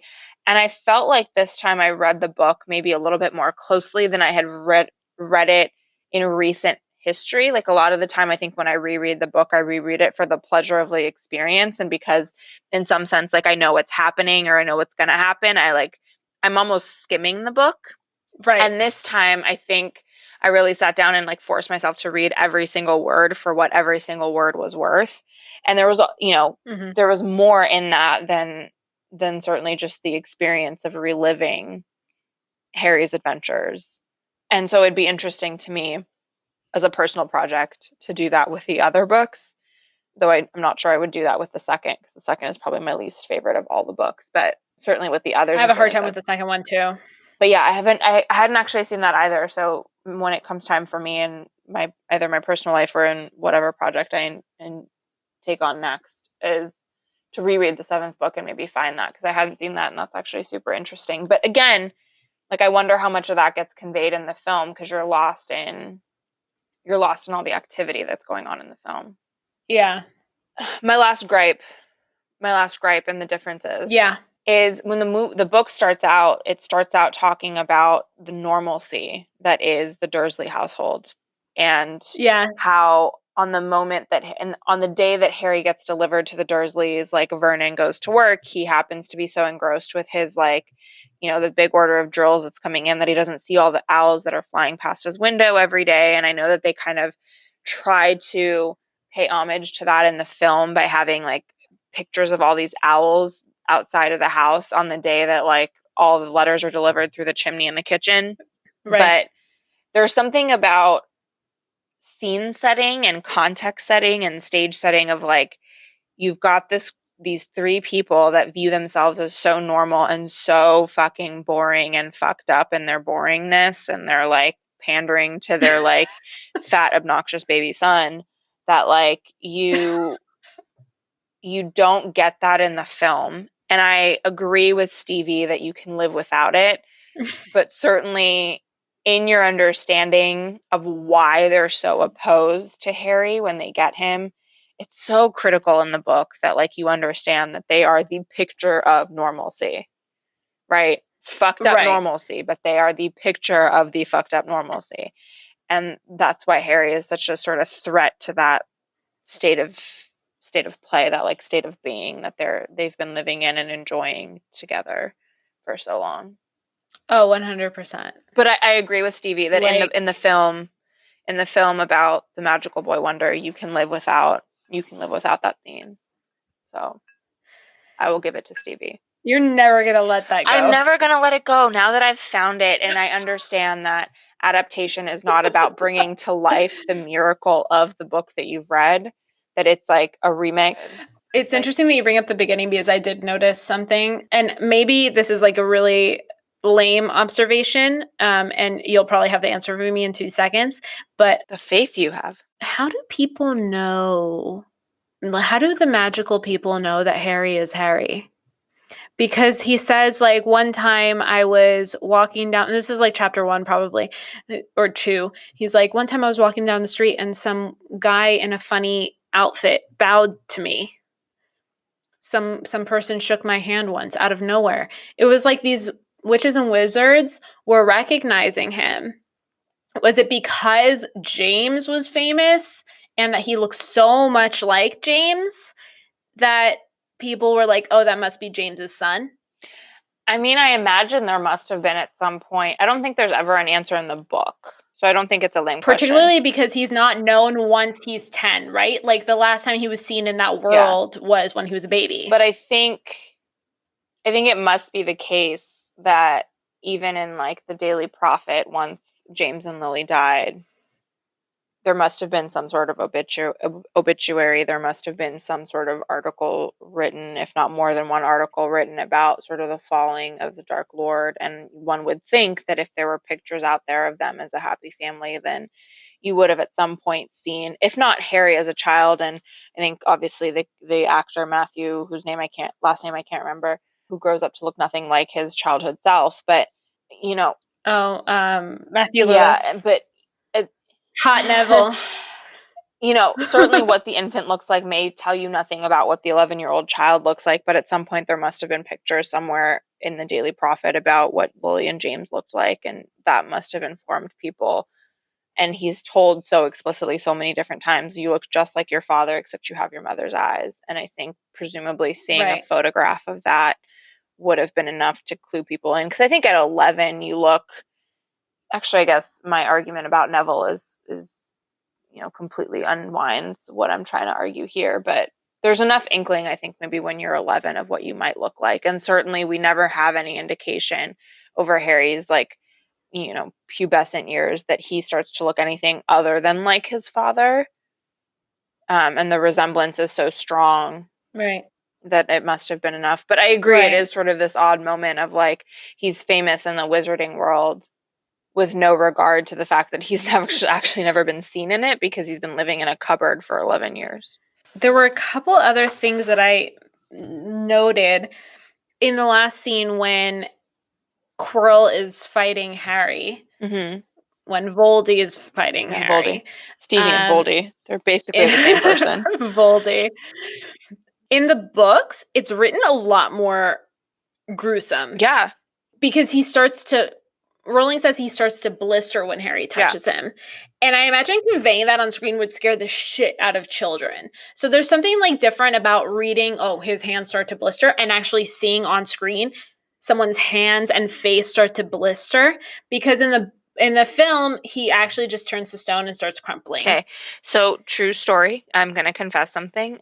I started watching the film last night after spending first of all, I cleaned my entire apartment, which, wow, that takes a lot of time. And then I started making these sticky buns, and I didn't. So you're supposed to, when you're making the dough. You have to send me some. I want. So when you're making the sticky buns, you make them in you make the dough in a food processor, and I underestimated how long it should be in the food processor, because the food processor really helps the dough kind of become a cohesive unit before you start kneading it. And according to this recipe, I really only needed to knead for 5 minutes, but because I fucking took the dough out of the food processor, after like 30 seconds of pulsing it, which God, I'm a fucking moron. I was kneading dough for like an hour. No, you're And so after cleaning my apartment, kneading dough for an hour, and then making myself dinner, I sat down to watch this movie because I wanted to pay attention because I'm like, I'm doing this project with Pam and I got to pay attention to this film. And I did an You're very sweet. epic fucking job of paying attention to this movie called The Magical Boy Wonder and His Adventures. I swear to God. And then honestly, when we got to the Devil's Snare, my body was like, fuck this, it's not even worth staying awake for this. And so I actually don't. Are you joking me right now? Not even kidding. I passed out. Okay, I need the viewers to know, if you haven't picked this up, like, she and I are in complete disagreement. Complete disagreement. And I would just like to point out that I have seldom, in every Harry Potter book I've ever read, there have been nights where the book comes out and I want to read it and I start reading it in the middle of the night and I will actually stay awake, despite how tired I am, throughout the night to finish reading this book until literally, like, physically it's not possible to keep reading because I can't physically keep my eyes open. And in this case, I succumbed to sleepiness much more easily than I ever would have had I been reading the book. And it was roughly around the Devil's Snare. So I don't actually remember how it is that Quirrell, like, dies, but now that you've mentioned it, it seems somewhat familiar that he crumbles instead of blistering.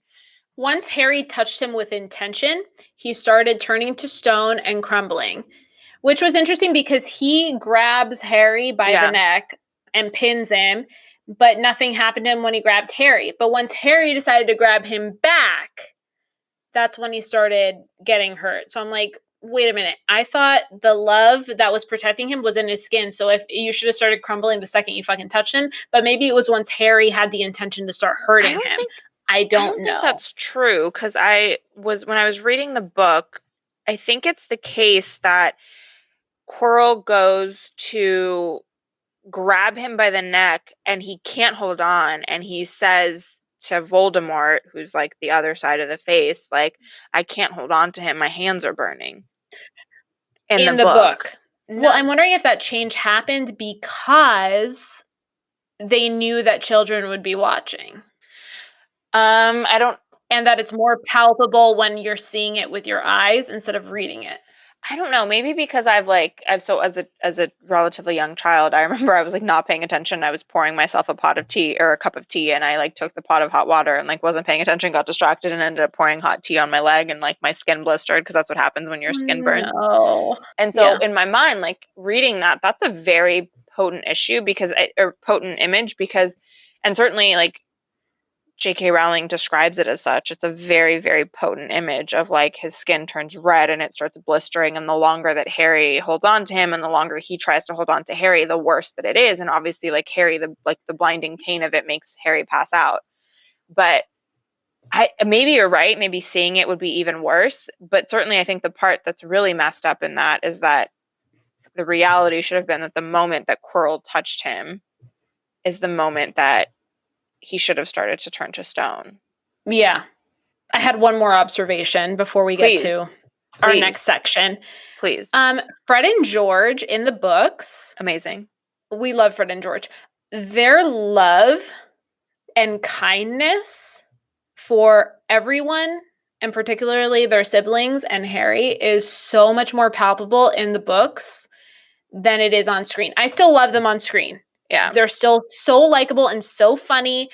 They nailed like the trickstery aspect of Fred and George. But when I was rereading the book this week, I was just blown away by their relationship with Ginny, because Ginny was crying at the train station and they're like, don't cry, Ginny. Like, we're going to send you a Hogwarts toilet seat. Yeah. Which they ended up giving to Harry when he was in the hospital wing at the end of the movie. Trying. Madame Pomfrey wouldn't let it get through. Yeah. And like they were like, no, Christmas is for family. Like, Ron, put on your sweater. Harry, put on your sweater. Like, they're like so full of love. It was overwhelming.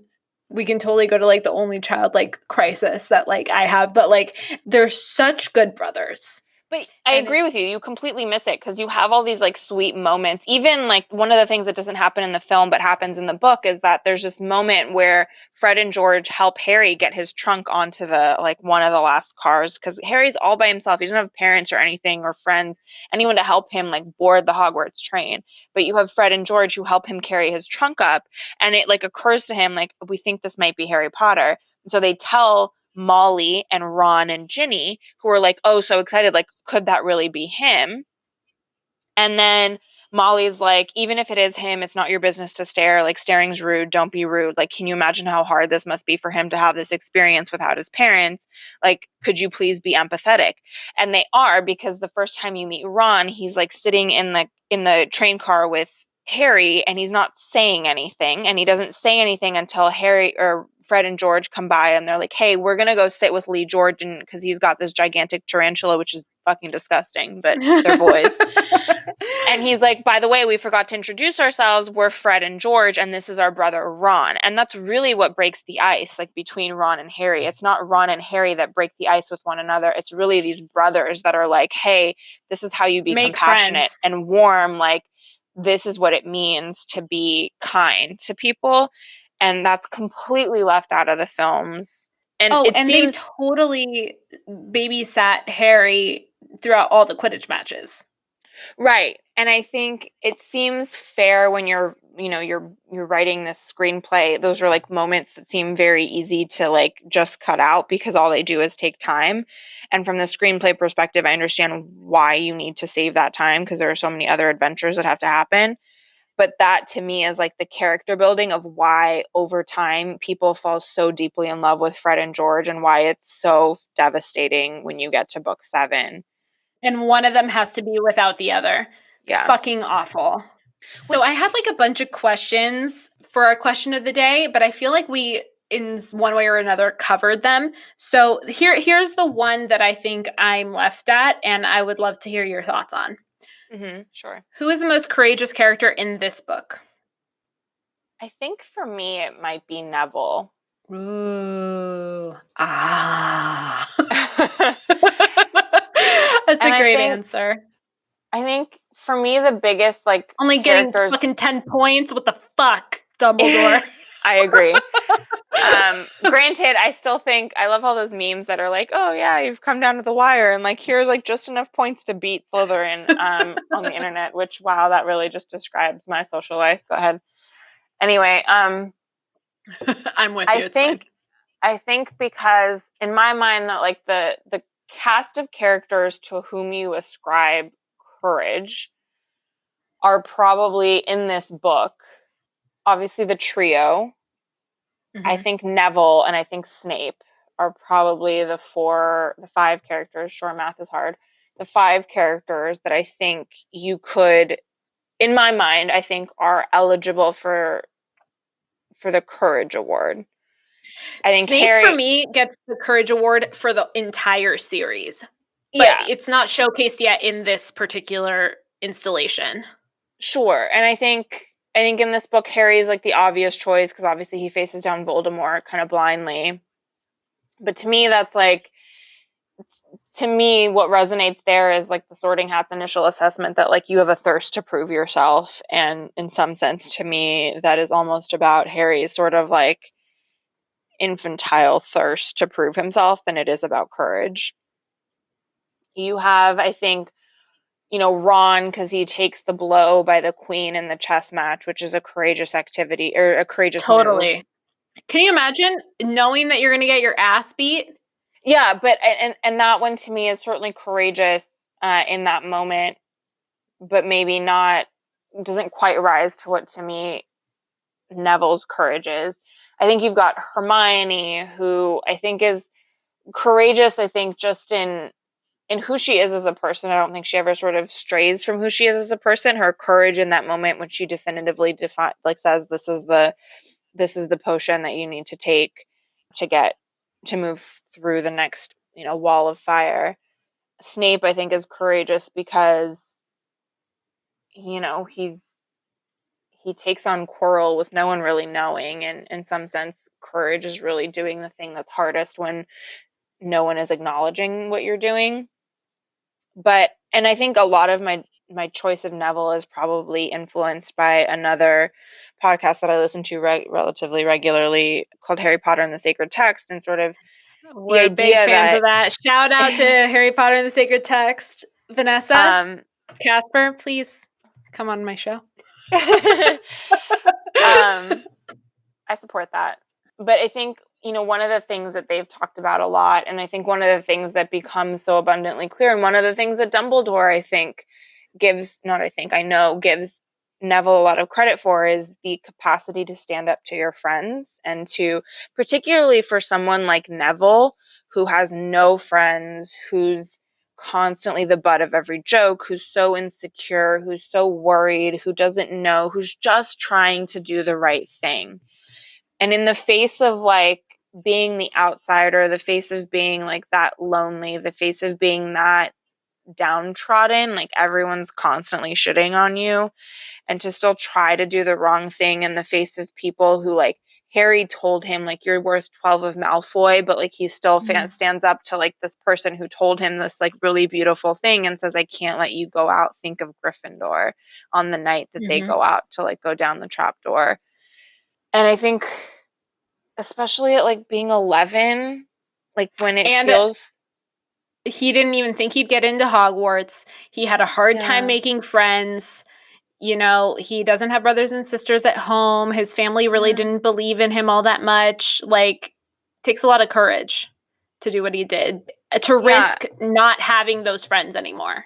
Yeah. To someone who said something that was like the one bright spot of like the books, frankly, as far as Neville's character goes. Because obviously, as you go on, you realize like Neville's got so many more wonderful characteristics and so much to add as a wizard. But in that moment, we don't know that yet. And certainly the characters at issue don't know that yet. And to stand up to those people and say, like, I don't care. There's this other thing that we've been told. We've been told that Gryffindor is more important than anything else. And he has no idea that what they're doing is going off to protect the Sorcerer's Stone in their like childhood arrogance that they can stand between evil and the Sorcerer's Stone. But like he doesn't know that. And so all he really does is like stand up to three friends who are going out on this like nighttime evening, Stroll. romp.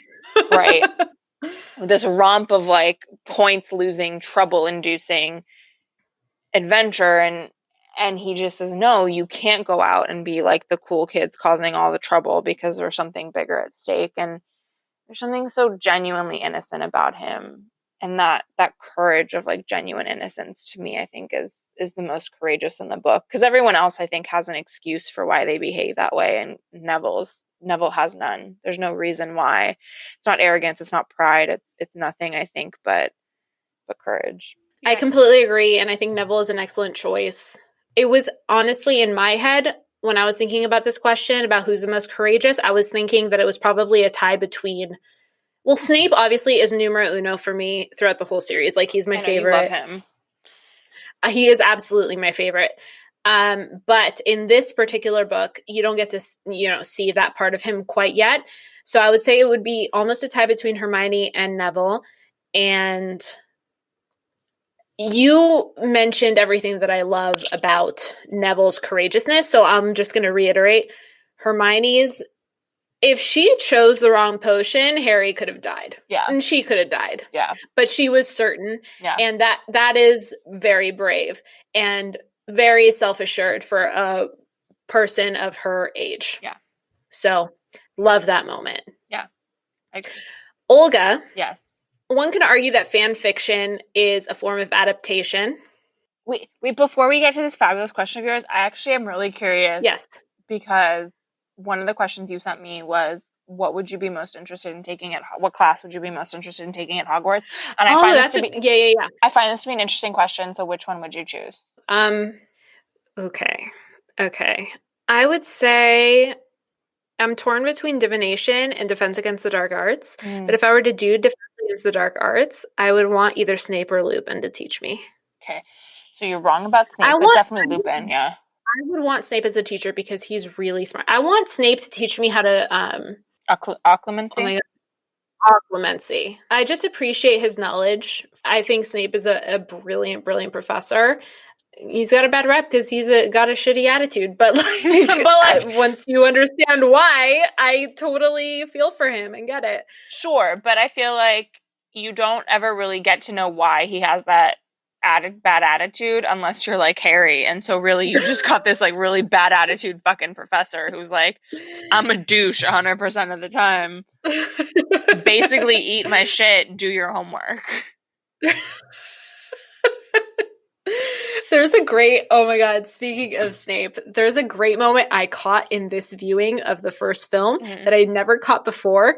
It's when they take down the mountain troll in the bathroom on Halloween, and then Dame Maggie Smith as McGonagall runs in and she's like, oh my goodness, explain yourselves, both of you. Yeah.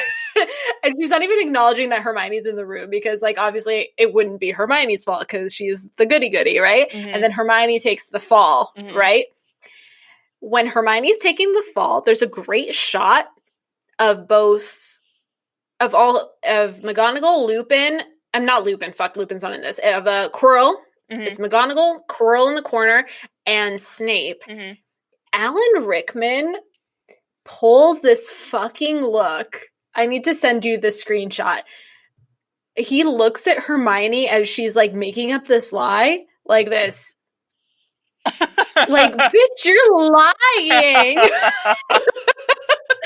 It's like an incredible moment of acting genius by Alan Rickman, and it was correct. I had to stop the movie because I was laughing so hard. I never noticed his reaction because the camera is mainly focused on Maggie Smith. And I just caught him in the background, and it was so funny. Yeah, no. He's like, really? You're really gonna take the fall for these guys? Yeah, no, he's real special. He's a real so funny. Actor. No, let me ask you, what class would you take? I think actually maybe potions, because I bake a lot and I cook a lot, and I enjoy the idea of like the order of things and how you like, you make something that's something new out of ingredients you have. So I think because it reminds me so much of baking and cooking, I think I would enjoy potions. But I would probably subtle science and art that is potion making? Correct. And I think I would have probably ended up stabbing Snape in the heart at some point because he's such a douche throughout every encounter you have of him when Harry's telling the story. He owns it. He owns it. Right, but like I own being a total piece of shit as well, but that doesn't make it okay that I'm a total piece of shit. Like at some point you have to be not the evil thing that you're owning. First of all, you're not. But you know what? I think that would be my class. Yeah, I think that would be the class I'd want to take the most. He's still arguably the hero of the series, so I don't disagree with that. I think he plays an absolutely irreplaceable role. Like the series would not have turned out the way it did if it weren't for Snape and the role he played. And I love the like unveiling of him as a character because you literally never see the motivation behind Snape until the very, very end. And that is just such a beautiful work of art in the way that that's completely hidden from every reader until the very end.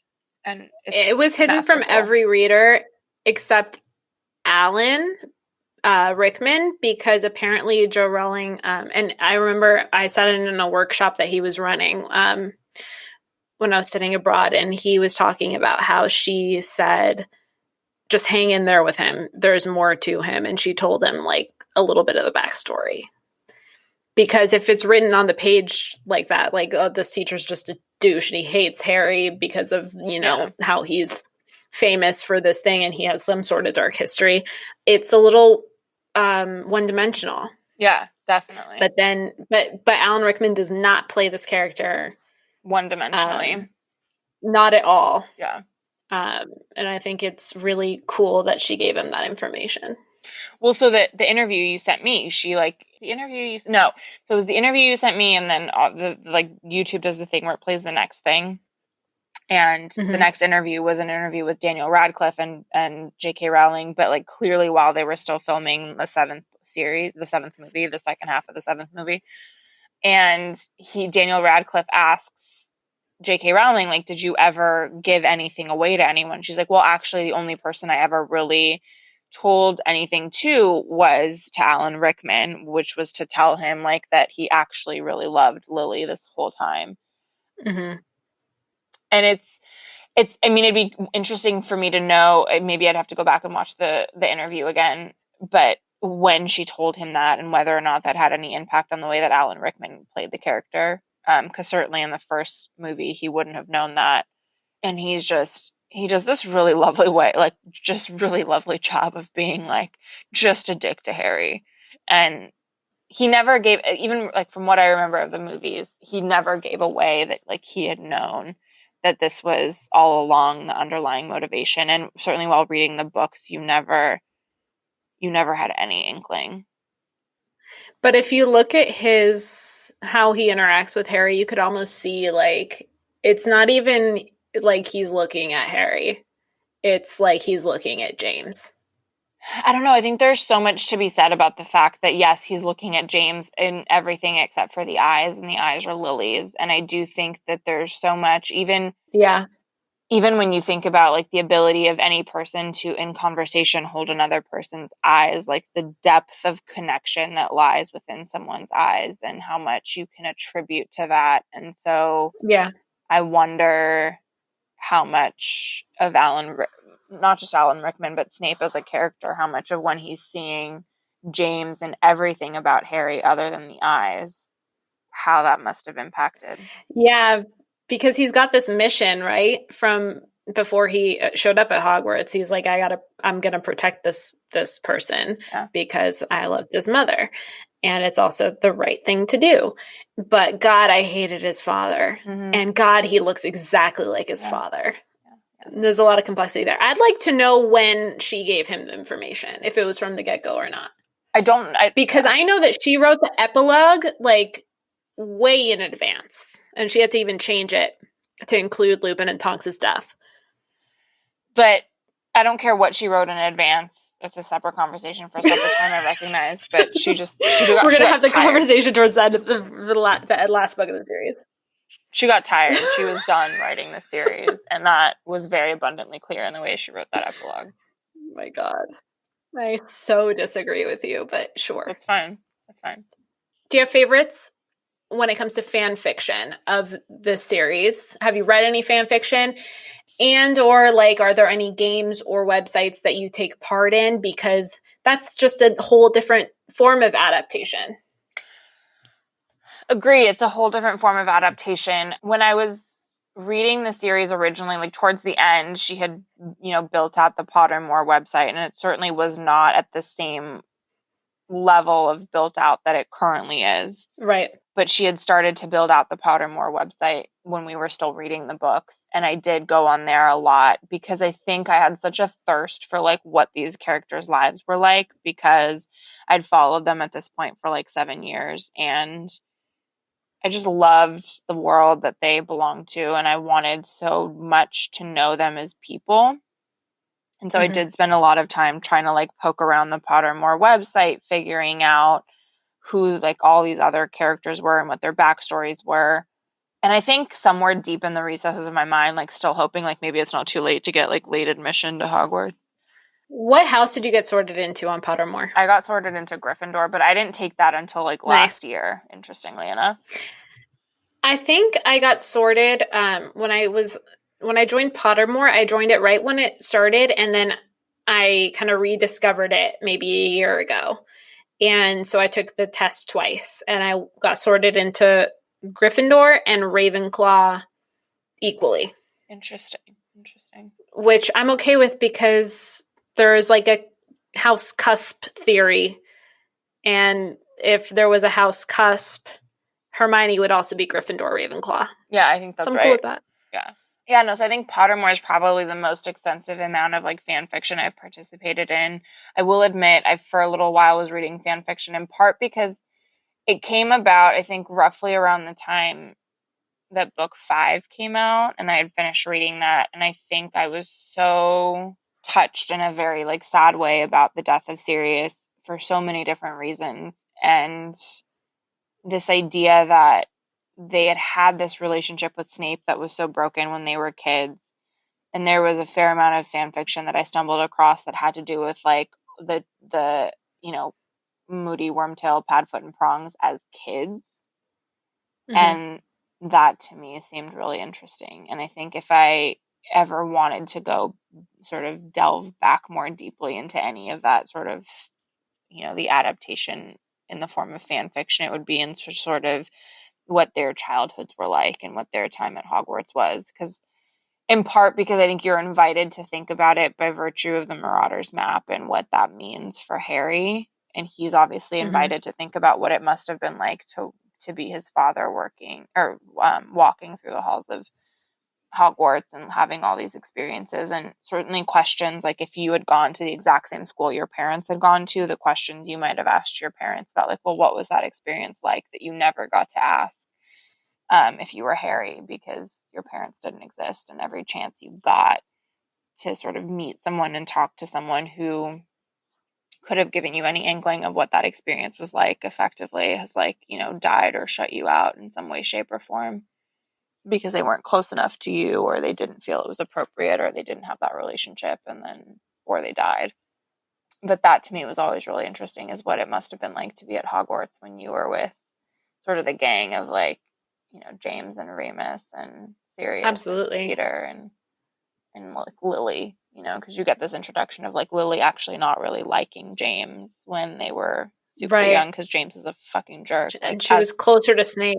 Right. And as as all jerky boys are, sort of what's that like? How did he become a human being worth marrying and having a child with? Because you certainly didn't like him in the beginning, and what was it about him that changed? And that sort of entire backstory is really interesting to me.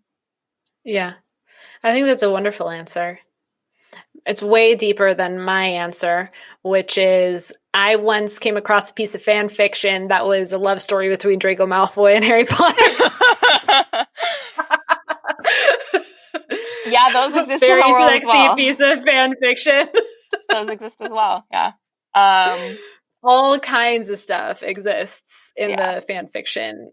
I love that kind of stuff. The creativity that goes behind a lot of those pieces. It's just so much fun. And yeah, I'm also part of Pottermore, and I also do, I don't know if you have downloaded this app, but the Harry Potter Hogwarts Mystery app. No, I haven't, but I get ads for it all of the time. Oh my God, it's so much fun. It's so much fun. A dear friend of mine told me to download it, and now we both play, and we like screenshot like our cool like robes and the pets that we accumulate and the gems and the adventures that we're on. That's fun.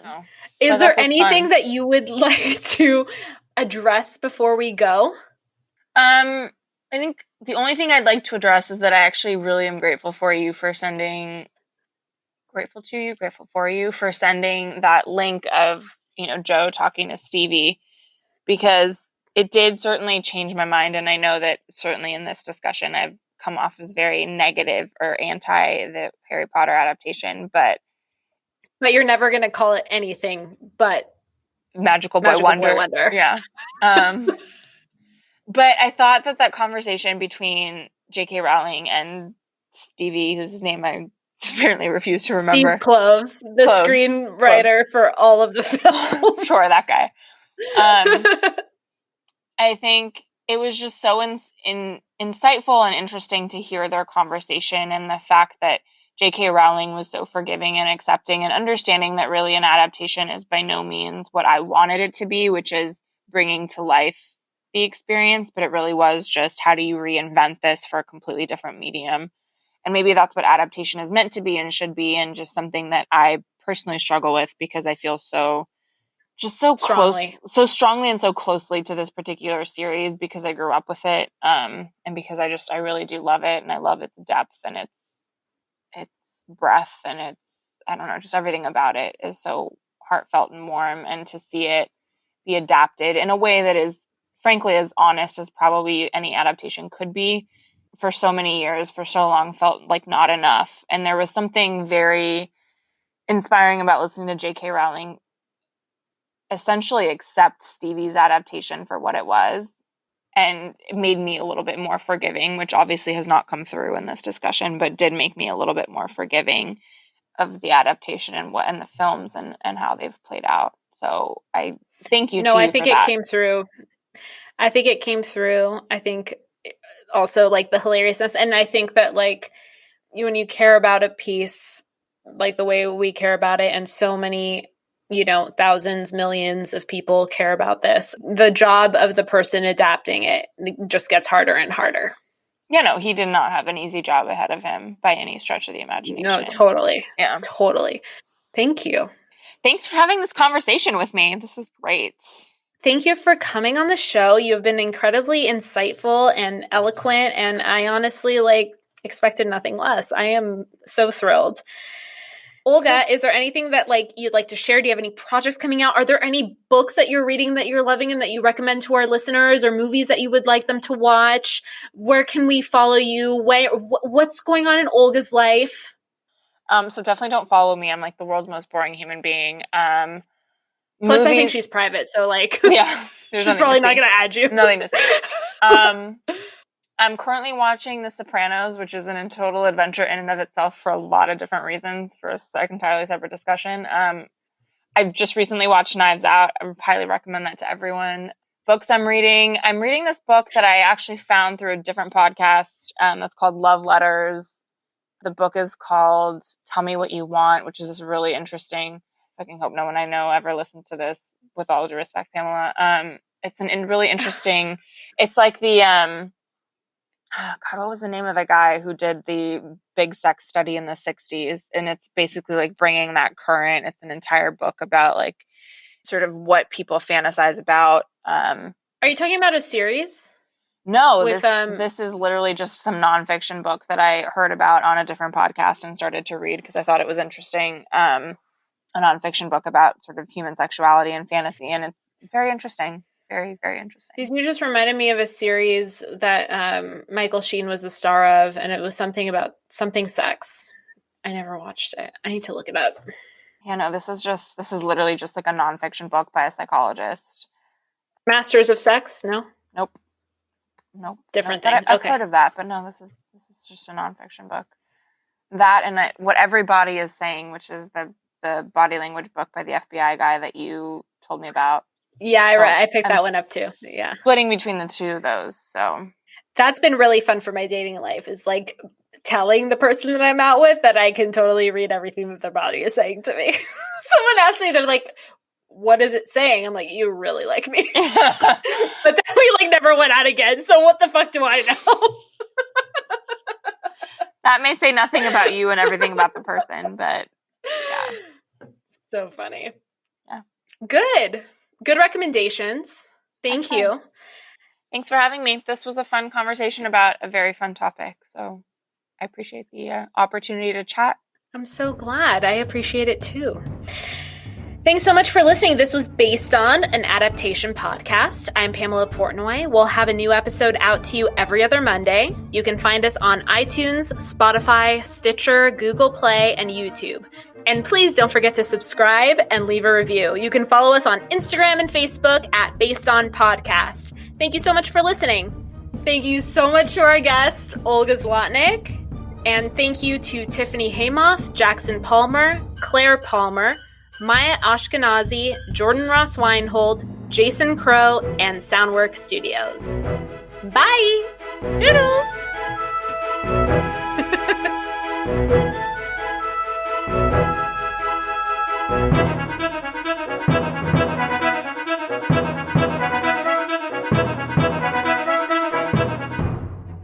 And thank you to our guest, Olga Zolotnik, Tiffany Haymoff, I swear to fucking Christ.